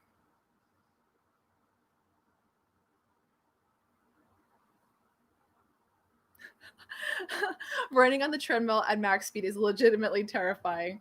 Vincent Ham says, that's why you hold onto the handles on the sides of the treadmill. That's another funny one. I'm screenshotting that one too. Um, make sure you get vitamin D. I have that in supplement form, but it's better to get from the actual sun. I do know that. Another thing, supplements, nutrient biochemistry. That's a whole subject. Fascinating. Fascinating. Blood. We haven't talked about blood in a long time. I'm very into blood. It's the blueprint of the inside of your body. It's amazing. Sensory overload happens to you too, from TESC. Oh yeah, do you have low sleep? Do you have sleep third or fourth? I could see that. Um,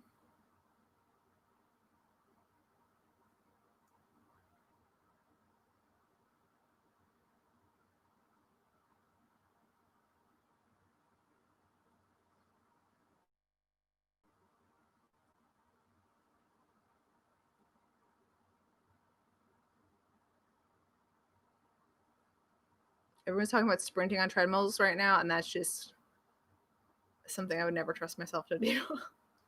Sounds like a good challenge though. Someone the other day was like, why don't you do like challenge videos, like INTJ challenge videos? And I was like, that sounds like a lot of new sensory. I mean, I can see why it would be good, but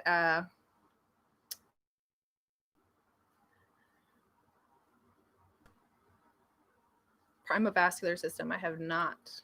Sounds interesting though.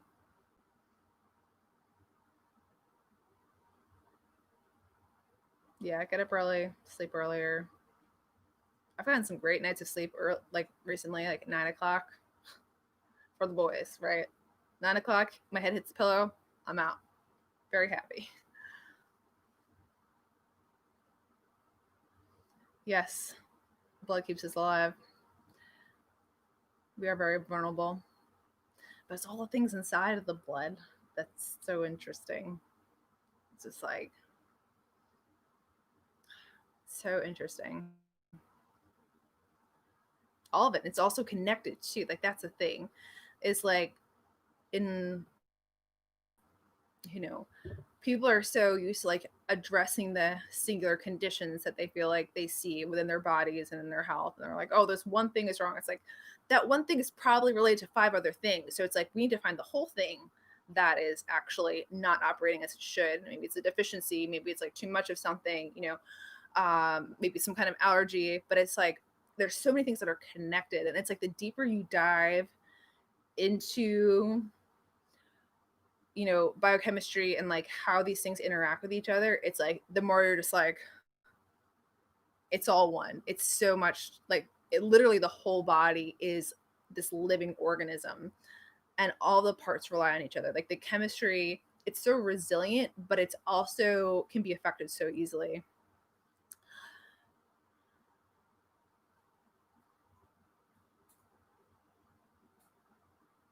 You could spotlight INTJs who have succeeded and explain why they have succeeded. It's a good idea. Kind of sounds like an ST report though. It's like, yeah, but I'm like explaining context. Yeah, it's possible. And INTJ interested in blood. No surprise there. Yeah, we have our weird things.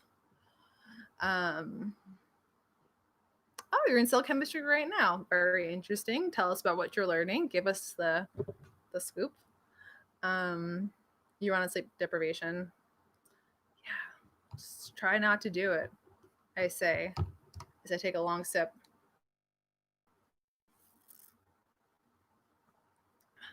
From my coffee ice cream.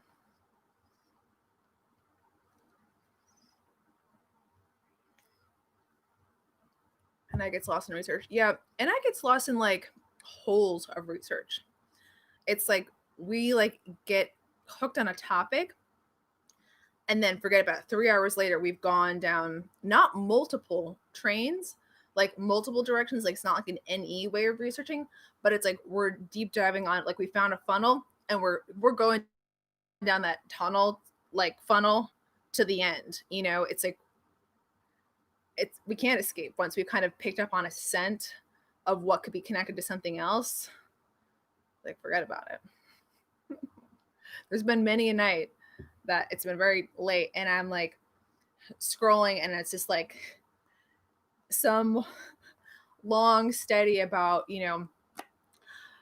some amino acid and its reaction with a set of enzymes and how that relates to some like other group of that produces a hormone, and then it's just like it goes and it goes and it goes, and it's very hard to pull yourself away from, because it's like you're picking. That's really what NI does. It's like when it picks up on the scent of like, it's like I know the answer is down here somewhere and it picked up the scent, it just has to keep going to find where the end is. Adrenal fatigue. Ugh. It's basically like when your adrenals are operating at a capacity that is over what they would be doing normally, based off of either like your own hormonal factors or stimulants, or there's like other things that can cause adrenal fatigue. Most people get it from working too much, drinking too much caffeine, taking too much Adderall. And then it's like all of a sudden your adrenals are just like, see ya, we're not doing anything right now, good luck. And they're out, and then you're very tired.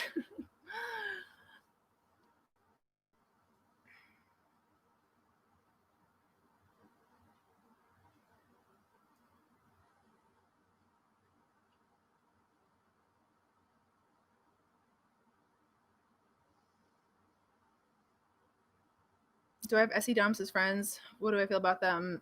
I have one SE well, I don't have a lot of friends. You guys are my main friends. That's why we're hanging out tonight on Saturday.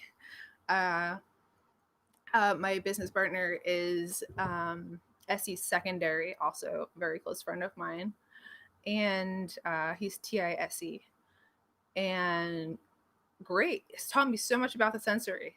So much I realized I thought I was way better at SE until I met someone who was actually SE dominant and owned the sensory world. And then I was like, I have a lot of work to do. You don't realize it though until, because, you know, and I think this happens to a lot of people. It's like you tend to be around types that are more similar to yours, like in terms of relationships where you get to know the person better. And so a lot of people who I have known as friends throughout the years have been more on the intuitive side. And so I had never really been that level of close with someone who had sensory. How not good I was at sensory. I think INTJs can be very practical. Practical. But practical, I think of is more like ST. But it's like we're not. Gosh, the word that I'm trying to find right now is not even close to what I can say at the moment. We're not like dreamer types. Like we are types that can get to the end of something. We are ones that are realistic about how things could turn out, but I wouldn't say that's practical because a lot of that judgment is based off our NI assumptions and our kind of predictions. And so predictions really aren't practical, but they are how we operate. And we generally get somewhat close. Not all the time, though.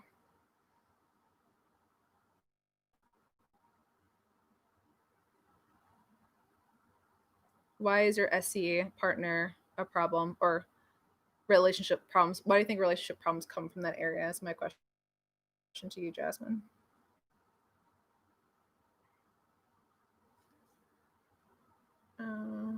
Theoretical, kind of, but I don't know.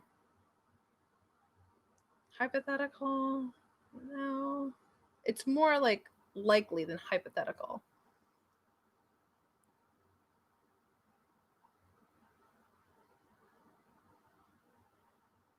The INTJs struggle with what to do career wise.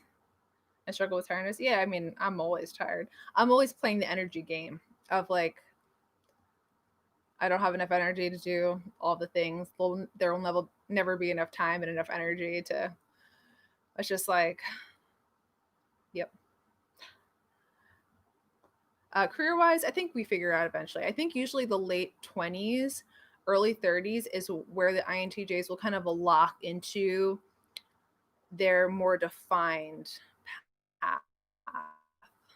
You know, I know Jay John, thank you for $20. It's very kind of you. Welcome to the stream. Let's see. I've had issues with INTJ having a lack of energy. Yeah. Yep. As a result of ignoring SE. Yeah. Like, I think you get into that place where every INTJ is going to have to learn how to do their SE in an efficient way that gets it done and out of the way. So I think, we'll kind of develop systems to like take care of our SE selves. So it's not a problem, but I think especially when you're younger, it can be a big problem because you're not really looking at that yet, How old do you think I am? That's the question. How old am I? How old am I? I'm actually interested in what you think.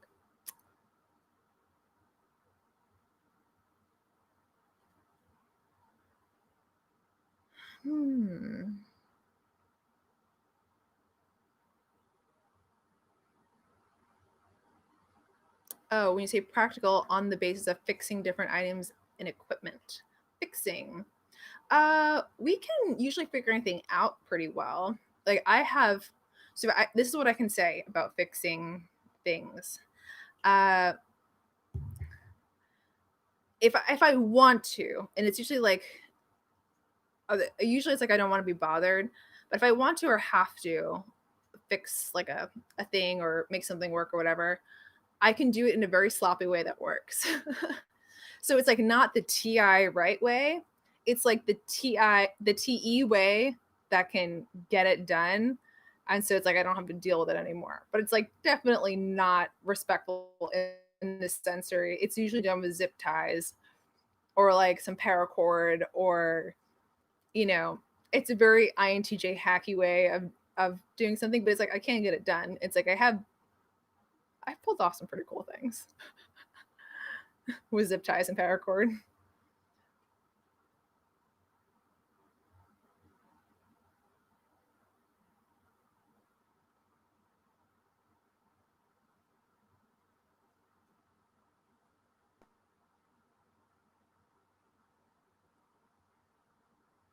Do, do, do. 25, 32, 24, 28, 25, 27, 31. Wow. We have the whole spectrum of numbers. um,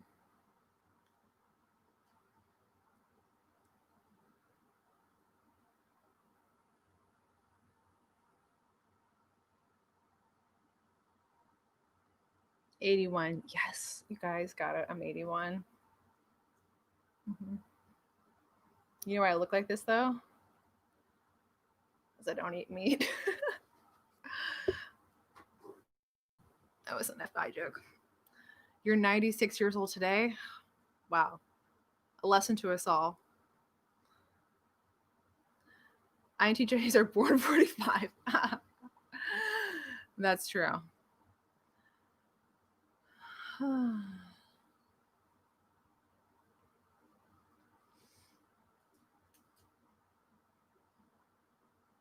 didn't look a day over 81. Thank you. Thank you very much. You can't tell a girl's age between 20 and 30. I mean, it's hard sometimes,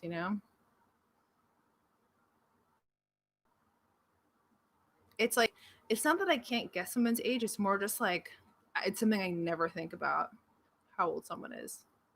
Unless all of a sudden I realize that their lack of understanding in an area. So I'm like, oh, they just haven't like gotten to that function in their life yet. And like, it's okay. Like they'll get there eventually.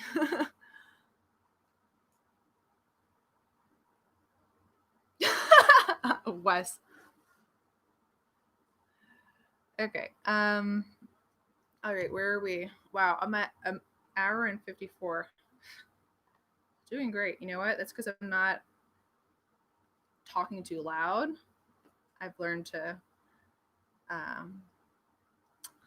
don't know what it is sometimes about a live stream. It's like it feels like, for me in the beginning especially, it felt very intense. Like I felt like I was trying to be louder, like trying to be more shouty, even though I didn't have to be. And I don't know, it just feels like the pressure's on. Like you hit the live button, like what's gonna happen now? Like, you know, it feels more intense. But I've learned to like take my volume down, like don't freak out as much. It's fine. And then that allows me to sustain my energy more. I've also had a lot of caffeine today. Just helpful. Not recommended, but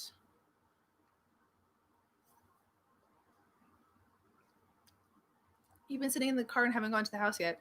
I love sitting in my car and not going into the house. I don't know about you guys. It's very peaceful and quiet in there, Sometimes I'm like, can I just live?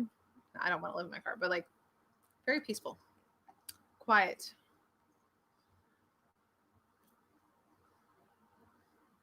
Sometimes I'll record audios in my car and they're very good audio. The quality is very good because the car keeps out so much of the outer noise, So if you're recording an audio for someone, do it in the car.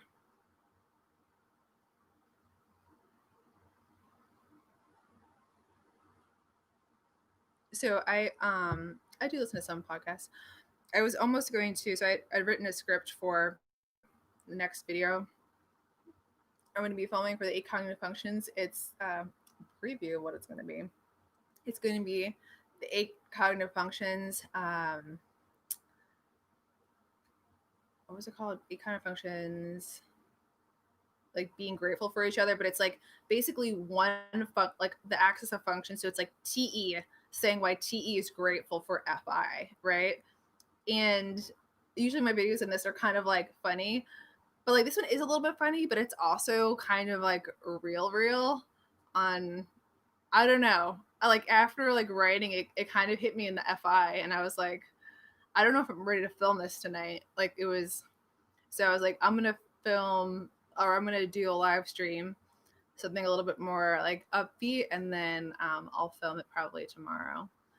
But yeah, it was interesting because I was like, it's weird. Like when I choose a subject to, when I like decide, I'm like, this is the subject I'm going to either like write a video on next, or I'm going to script next for a sketch. It's like I already have all of the words there. It's just I have to get them out on paper. I was explaining this to someone the other day. It's like once I'm like, this is the topic, it's just like the words flow out. Like I already know what every single thing is going to say. I just have to translate it onto paper. Um, Now it's like I can't do that in real life though. Like I can't just off the cuff say it. It has to kind of come through some sensory medium first. Like it has to like land on paper to then I can recreate it better when I'm actually talking. Otherwise, it's going to make me stopping and starting a million times. It's like a landing. It's like when a plane is landing, you have to like land on the runway first before you can go and like walk into the airport. Uh, Filming for me is walking into the airport, you know, but it's like I have to land it on something first. So anyway, that's my process a little bit.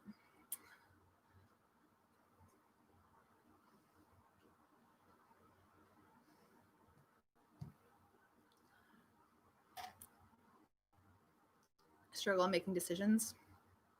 Um, sure, it depends in what category the decision is. I feel like I struggle on making decisions more for myself personally than making decisions for how things should go a certain way. Like if it's not personal to me, very easy to make the decisions. If it is personal to me, it's a little more weird. I'm like, oh, I have to analyze my internal world more. Healthy though to do it that way. Do I think INTJs are more into MBTI because they are the types I feel most misunderstood? Now, I can't compare my level of misunderstanding to other people's because only other people can assess their own level of feeling understood or not.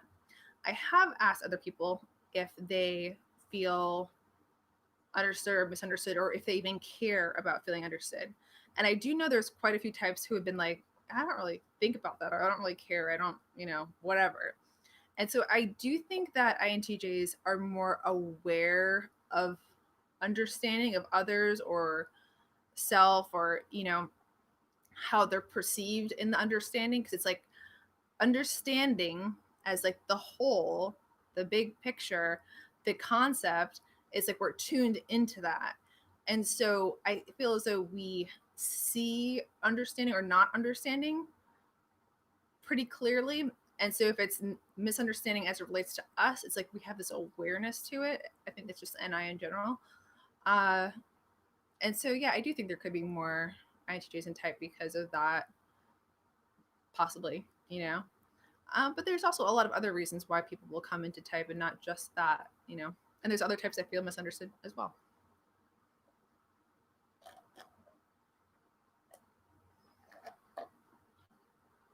You like depressing classical music? Ooh, like what? What's depressing classical music? I'm trying to think back right now. Um,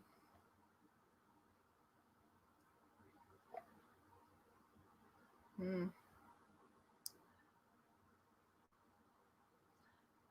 Do I think INTJs are the most secretive type?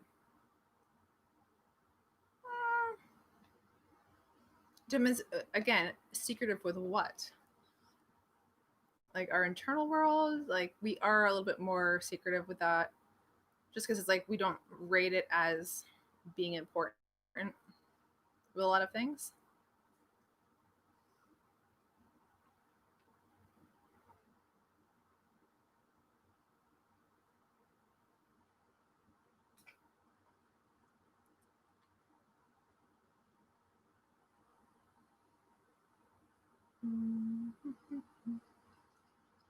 Yeah, I know this.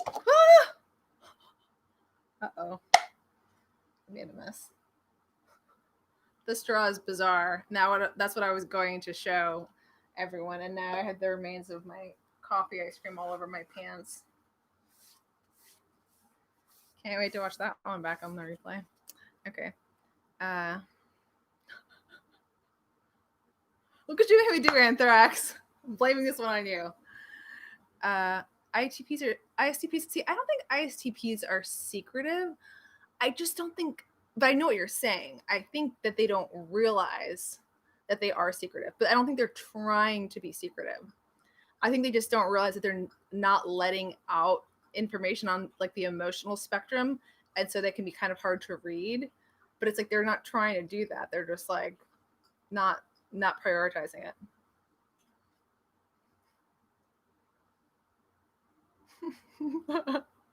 Yeah, okay. I get all the SE jokes, okay? They're there. INTJ nearly dies on the stream, not clickbait. Okay, so let me bring you guys in on an inside joke that me and the ISTP have. So we always joke about it, and other YouTubers will talk about this too, but the titles you have to name things on YouTube for them, for people to click on them, it's so stupid. And it's like, you don't want to do that because you're like, that's not the right way to name this video. That doesn't make as much logical sense.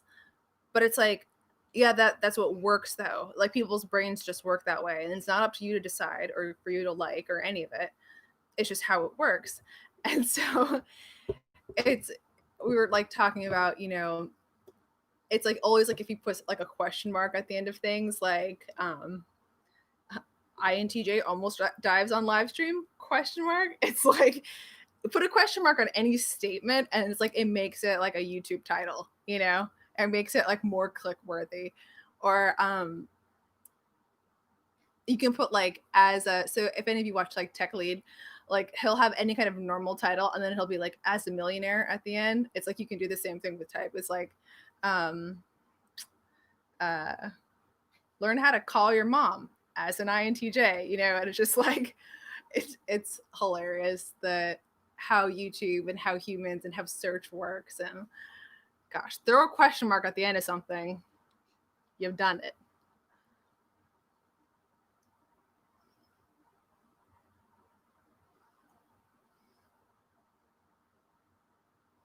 Yeah, I gotta FE my title like crazy. Yeah, you do.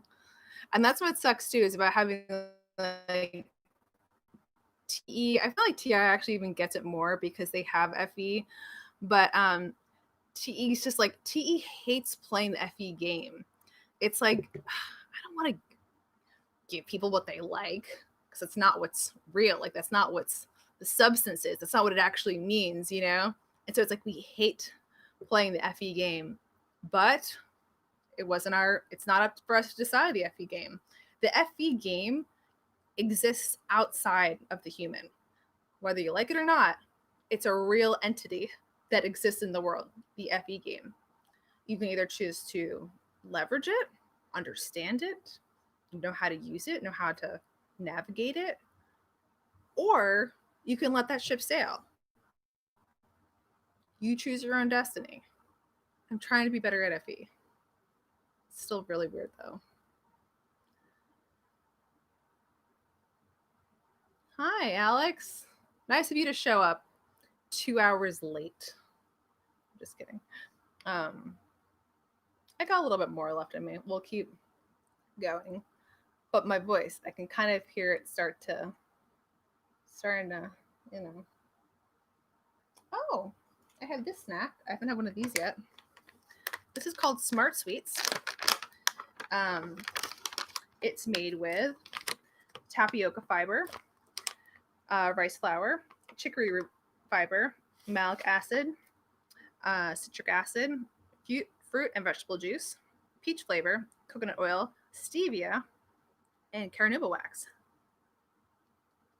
You can't have these. Oh, 2:40 a.m. by you. I don't know how that's in your defense though. So, like when people are being passive aggressive, and take them literally. What's that in reference to?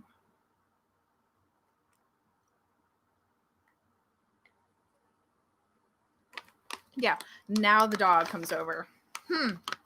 Typical fur creature. Only reason why you love me is because of my snacks. These aren't even for you. Go get a job. Buy your own snacks. Yeah. That's right. Go pay for your own rent too. And your own fancy food that I get you. It's sometimes you eat half of it. And not the other half. We don't know why.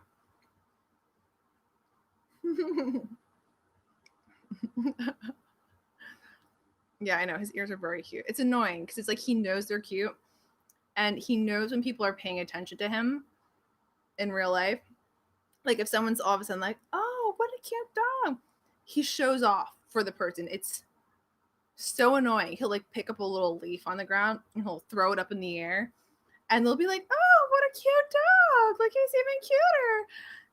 He knows that Papillons are very smart and like they're very manipulative too.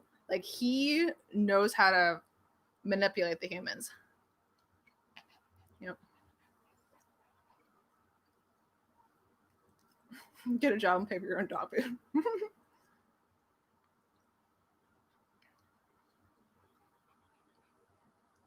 Oh. Yeah, Indy's basically like a cat. Not very much like a dog. He doesn't just like anyone. He's kind of like, don't try to touch me. And then it's like he'll decide when he wants to come up to you. But he's like, don't touch me, don't touch me. And it's like, now I want to be your friend. Yeah, Andy's got some FE. He's a good boy. Yeah, he definitely has the FE. Just throw water on. Small dog, longer life expectancy. That was definitely a part of the equation. The other part was like I didn't want to have to deal with the maintenance of a large dog because that's there's just more to deal with. It's more sensory to deal with, and I just didn't want to do that. And yeah.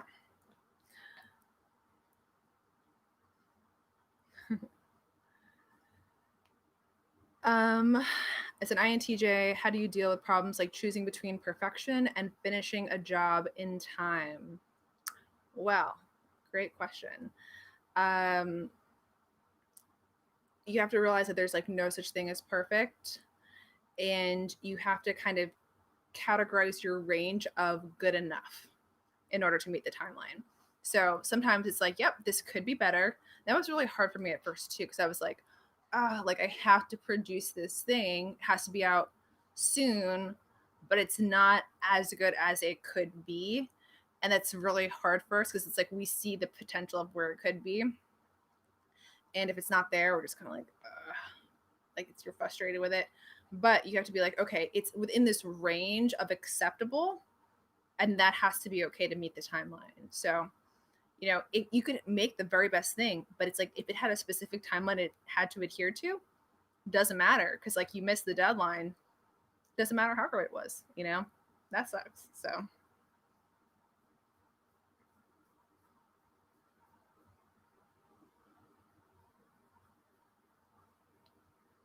Oh, I'm drained after live streams. For sure, drained after live streams. But it's still like it's like, how do I explain it? I enjoy live streams because it's like I get to talk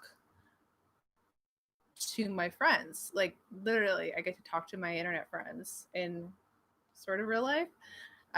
So that's important to me, to my FI me. Can't do it all the time though, because it is like a lot of energy output. But it's like if I have that kind of energy that I feel is like stored that I can push out in a few hours, then it's like, yeah, I want to do it for sure.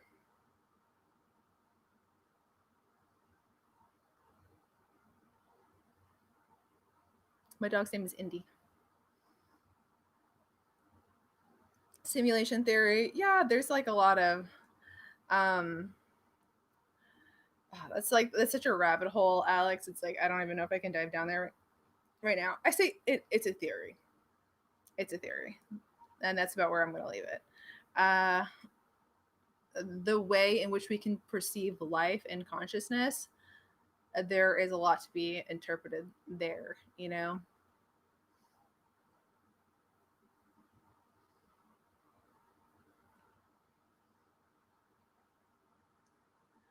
uh INTJ is in selective memory, or is that just you? I don't think we necessarily have selective memory, but I think it's more like we will choose to omit things based on what we want to or do not want to do or include.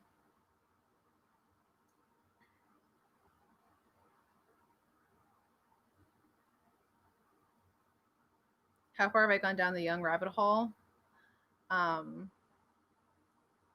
I mean, you can't have fun without Carl Jung. Yeah, I love reading Carl Jung's work. And I read a lot of it. I actually have one of his like books on PDF. I think I can even drop it in the links here. Hold on, let me see if I can send this to you guys. Oh no, I can't. Can I send a PDF through here? No, I can't. Never mind. Um. Anyway, hold on. Let me find it really quick because there is an online version that you can just get and download very quickly. Where's my books application? Oh, wait, no, it's in my No, it's in my documents folder. We could be here for a while. Where did I file it? No, here? No, not there either. We'll do. We're gonna move on to a different subject. So, you want a PDF?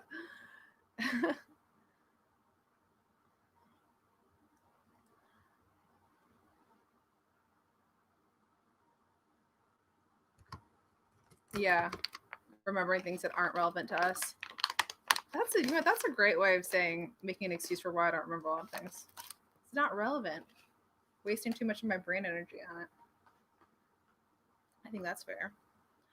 I was talking to someone about memory today on an audio, and they were asking me if being in a certain place will like stimulate my memory of something, and I was like, no, not really.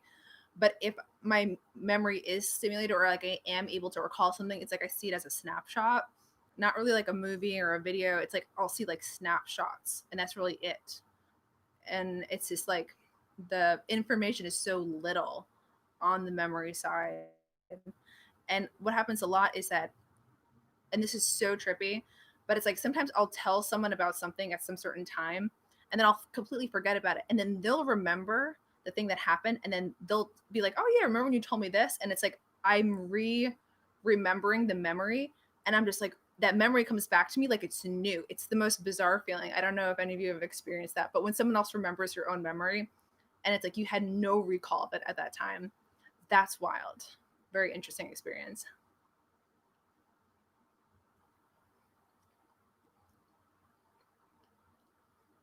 Yes, I do have visual, and I'm visual tester in OP. Yep. What kind of books do I read? Mostly audio. Um, my relationship with books is interesting because a lot of times I will either get a book or get something where like I know there's information that I want or need in it, and I'll go in there just for that information. And then like I won't read the whole thing. It's not all the information is relevant. So, or it's like I'll read a study on something. You know, it's like I'm not making a commitment to like a whole bunch of information that I don't need. I'm looking for the information that I do need. Now, if you're familiar with OP, objective personality, I am consume last. So that makes sense. And not all INTJs will be like that. But I am on the very little sensory consuming side of the INTJ spectrum.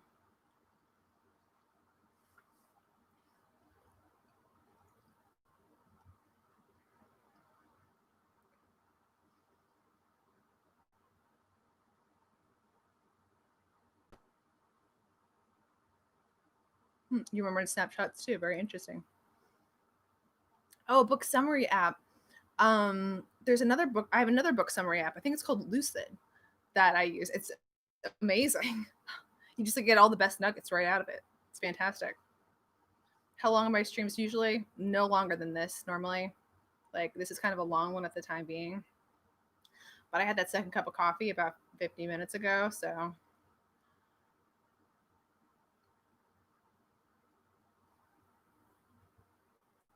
you think it's odd for an INFP to love science? No. Anyone can love anything. And if you're aware that you love it, it just shows that your FI is involved. And so not weird at all.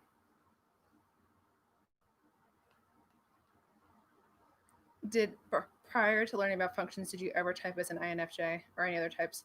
No, the very first time I took a test, I typed as an INTJ, and I read the description, and I was like, "Holy! Someone out there knows what my brain's like." That was a crazy experience for me because it's like I had never read such an accurate description of how my brain worked in like a kind of an overall sense, and that was wonderful.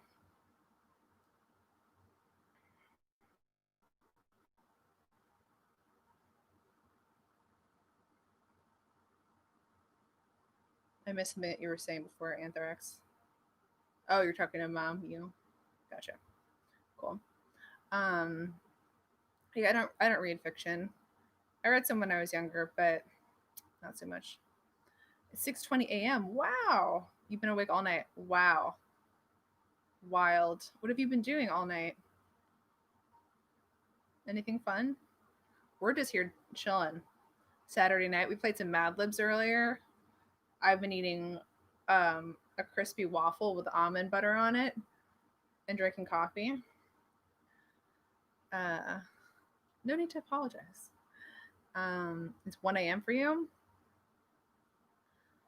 You haven't had anything to drink in 6 hours. You need more SC. Yeah, go drink some water. You thirsty, dehydrated noodle. Get it together.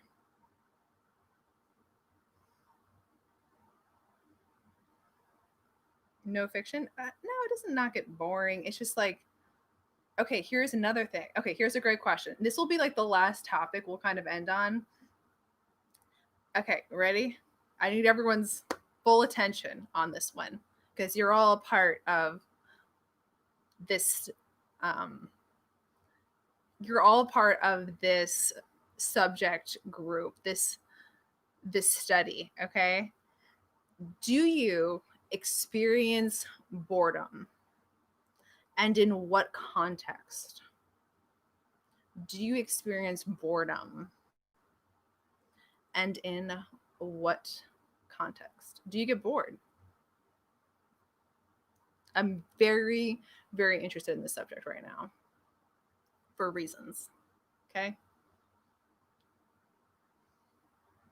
Yes. Okay. So include your type, please, or what type you think you are, because I know a lot of your types, but we talked about the memory issue. I can't remember every single person's type. So drop your type and drop in the context if you are or not bored. You can't type and drive. Okay, don't type and drive. It's okay.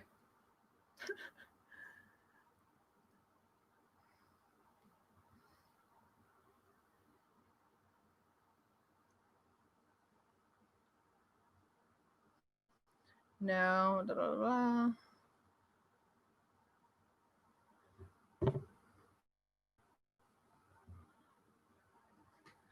Okay, I'm like actually paying attention as much as I can to your answers. So sorry if I'm silent for a moment.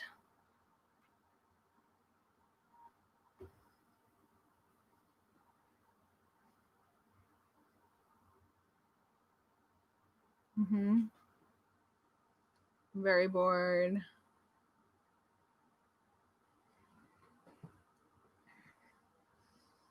course. Hey, Sophia.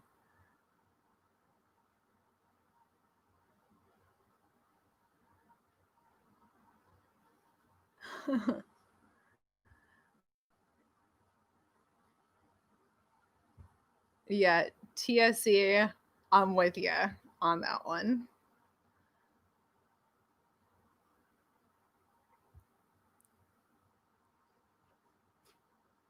Mm-hmm. Yeah.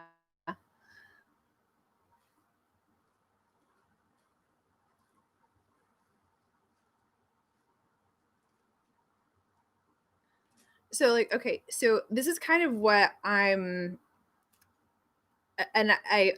like, what you guys are saying is like that's what I'm seeing kind of overall. It's like a lot of like the SE and NEs will be like they'll have more a lot of times, not all the time, they'll have more experience with boredom. But I also think it has to relate, and I'll probably make a video on the subject at some point, but I'm not quite there yet with it. I also think it has to relate to the tolerance you will have being bored, allowing yourself to be in the situation that is boredom. Indy has the Affleck duck. In case you hear Affleck, that's why. So I think more types are, and there's definitely theories that I have going for this, uh, like with NI, it's like I always feel as though I kind of have like a backlog of things that need to happen for certain things that I'm always staring at whether I want to or not. And so if there's like ever a second that it's like there's free time, all I can see is that backlog of items that I'm just like, there's a lot I need to do. And that's like all I can ever see, you know? And so for me, boredom doesn't really exist because even if it's in like a lull of something happening or there's like downtime when I'm in something else, like I mean, I remember where was I at? Like the DMV, or was it like the jury duty? It was like when I was got called for jury duty last year, and it's like you're in this like waiting tank for like a few hours, right? It's like, am I bored there? No. I'm like, I'm writing a video, right? I'm, sending an email. I'm doing something that like has to be done anyway. And like, I can't just chill and be bored. So I think it's like has to deal with like certain types. Yeah, will have more. It's not like some of them get bored more often because they're seeking new, but also certain types are going to tolerate the state of being bored more than I think other types. And that's more what I'm interested in kind of figuring out more is like people's tolerance level of remaining in a state of disinterest, even if they want to be out. So that's kind of where my mind's been swirling around recently.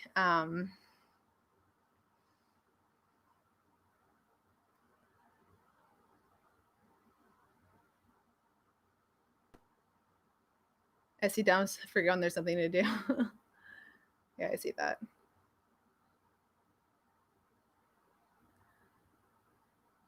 Oh, I'm keeping you half amused. Well, thank you. I'm about to keep you less amused because I'm about to end this live stream in a second. But you guys had some really interesting answers. And also, like when it relates to boredom, it's like Mamu said, like when other people are, I forget, she said like gossiping or something like that. Uh, so like that's what I consider like a tolerance issue because it's like someone might be having a conversation that I don't find interesting, but it's like immediately instead of being in the state of boredom, I've shifted my mental energy and I'm thinking about something else. I'm like I've already transitioned into another headspace. And so it's like I can't remain bored there because I'm somewhere else, you know? And so that tolerance piece is still that's what I'm trying to reduce down on right now and really find out like what that's attributed to. I mean, I think there's some things in the OP system that I can definitely attribute it to, but like there's something more there. There's a piece there that hasn't been filled in yet. I'm trying to lock in on, and then I'll share more about it. But does that make sense? What I'm saying about like the tolerance to be in a state of boredom? Do you know what I mean by that?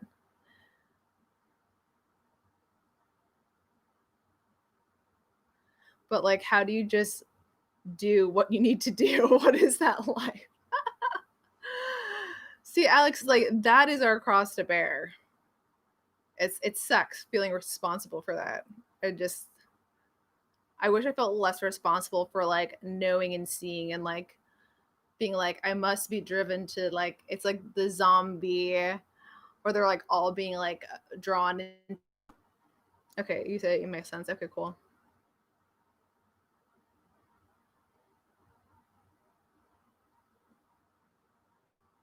Yeah, don't tolerate the state of boredom while you're feeling bored often. Yeah, see, like what I mean by tolerance is like I feel as though certain types will maybe tolerance isn't the right word then. It's not like something that they have to learn to do. It's like innately they tolerate the state of boredom more. So like they will allow themselves, like even if they don't want to be bored and be in that state, they will sit in that state for a prolonged period of time before they either make a mental move or like a physical move to change it.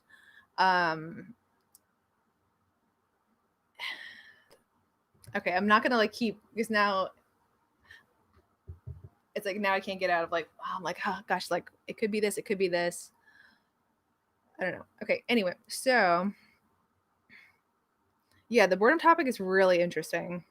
It's been interesting for me for a while because I realized at some point I was like, I genuinely don't understand. That's how it all starts.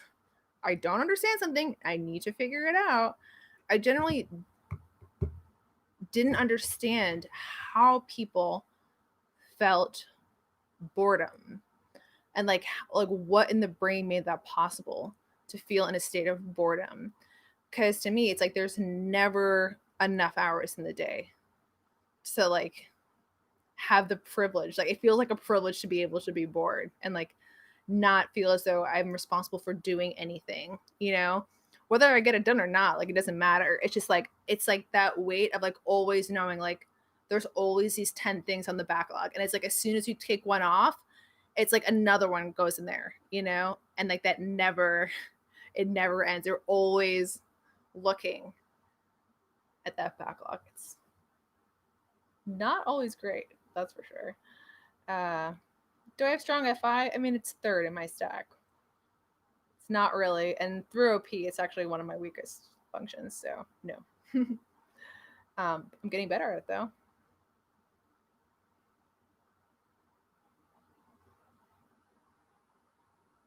What if the things you need to do are boring things? That, again, that's how you perceive boredom. So, like, how you perceive boredom may be different than how someone else perceives boredom. Are you perceiving it as being boring because it's not new?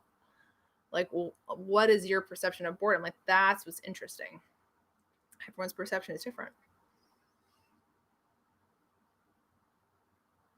If high blast is less bored, yeah, I think it's definitely a piece of it often, but not always. That's the thing. I keep finding like these outliers and I'm trying to rope it all in. Cortisol seems to relate. Ooh, cortisol. How do you think it relates? Kaden, I'm interested. Because my cortisol actually won't elevate no matter how stressful a situation is. It's a very weird thing with an enzyme that happens and a gene that I don't have that converts a certain enzyme. But you had me at cortisol, all right? Okay, I'm definitely losing my voice now, so I'm about to wrap this up. Consume being less. See, Roxy, I thought about that, but I also found some consume highs who didn't experience boredom either. So it's like I can't attribute to it. So there are a few people who had consumed sleep and they were never really bored, didn't experience boredom. So it's I wanted to attribute it to consume last. I can't though. There's something else there. Too much cortisol numbs emotions. Okay, it's not me. Um, Dopamine plays a bigger role. See, now we're speaking interesting languages too. Dopamine, very interesting. Serotonin, very interesting. Um,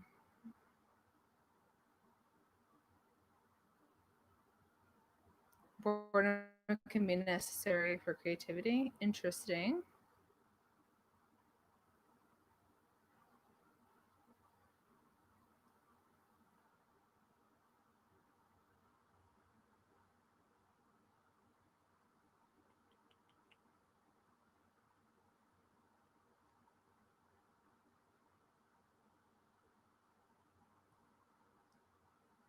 Too much dopamine output can cause lack of desire. Like as when it's not getting that level of dopamine output, that would make sense. Dopamine is the holy grail of motivation. Dopamine, crazy.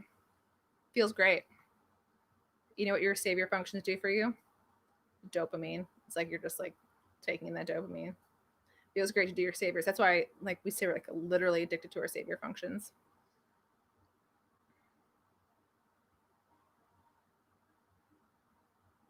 It's good to go on a dopamine fast. Lynn, thank you for the super chat. Um, yeah, I'm wrapping this one close up because I've been going at it, man. I when it was like 39 minutes, like in the beginning, I was like, this one won't go long. You give me Grimes vibes for some reason. I've watched a few interviews of her. Um, she's really interesting. Do you know what's interesting about Grimes is like, so like that's not her real name, but she felt like she wasn't able to have this. She wanted to have basically embody different persona, but she had this level of concern for like how her family and people like would perceive her if it was her personally being that other persona. So like she created another persona to basically embody as Grimes, and that person had the freedom from like her own perspective to do whatever, because like it wasn't her, it was Grimes, you know. And I related to that like a lot as it relates to kind of like perception and like identity, like movable identity. It like it made sense like why she said that, you know. Because like I can't be this, but it's like if I create the identity of the SI function, like the SI function can be this, you know.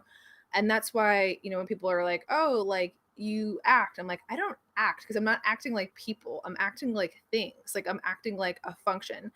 And it's almost as if acting as that function gives me permission to be outside of who I am because I'm embodying a thing, not like a person. I don't know. That's a little bit vague.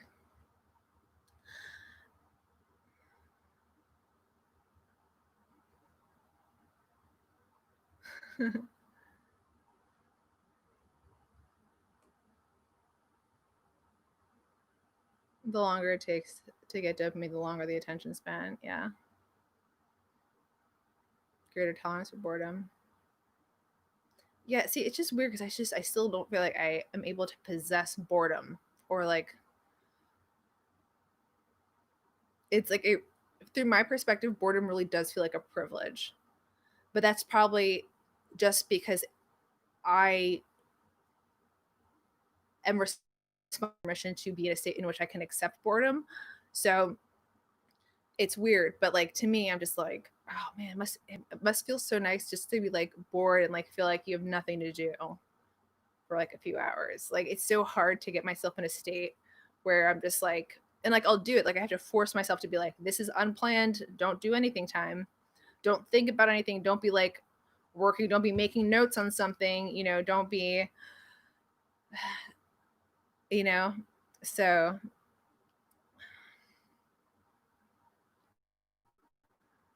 yeah, you can get dopamine from thinking if it's a savior function for sure. Boredom might be a subset of emotional constipation. Very well could be, Lynn. Have you tried pooping? That's what Lynn would say. Might work. Boredom is not a privilege. See, like I see why you're saying that if you experience it on the regular. I understand that. Like, but it's almost as if like what would the inverse be? Like always being driven to prioritization. Like that's like maybe to you that seems like a good thing, you know? but it's like when you're doing it all the time, it's not, you know? You call that sleep. Don't think I understand what boredom is. Are you talking to me?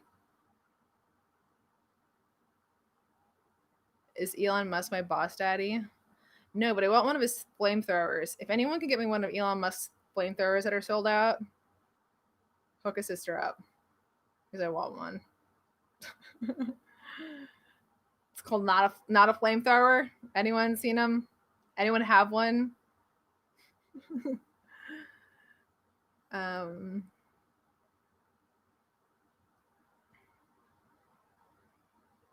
fast stream of consciousness. Interesting. Yeah, sometimes the stream of consciousness feels as though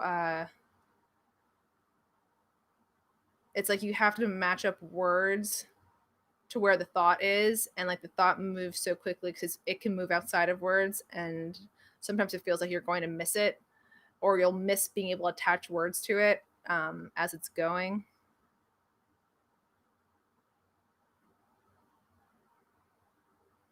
It's a roofing torch with an aerosol cover. I want it. What am I planning to do with that flamethrower? Whatever the heck I want to, okay? I very much like fire.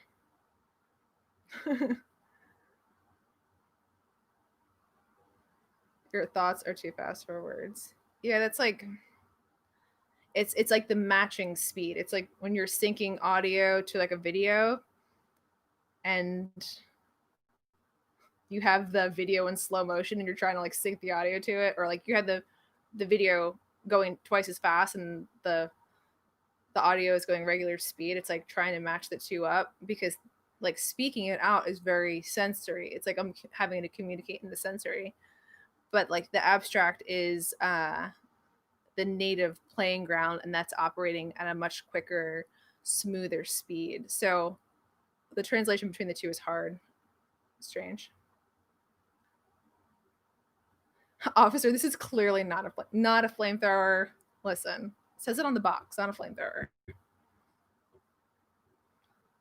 Yes, burning things is very fun. Burning things is like very therapeutic too, you know? Like it's just it's great. Let's burn the sensory away. Your accident plans, please don't burn your body away. No, I mean I am very good with how to control fire. I'm very knowledgeable in this subject. But it's because like I have practice in it. It's not like I'm not just haphazard, you know. Okay. All right. So I'm going to leave the stream. It's been 2:40. I think this is probably my longest live stream ever. This stream is brought to you by coffee and coconut ice cream. You can thank about 3 of these puppies since 4 p.m. for this stream today. So thank you guys for, of course, you can control fire. Thank you guys for joining me, and I will see you soon. So, all right, good night. Indy, come here. Say good night to the nice people of the internet. Indy, come here. Here, you want a piece of a waffle? Here, come here. Come here. Oh, see, he'll always come for the waffle. So there you go. Oh, all right. Goodbye, friends.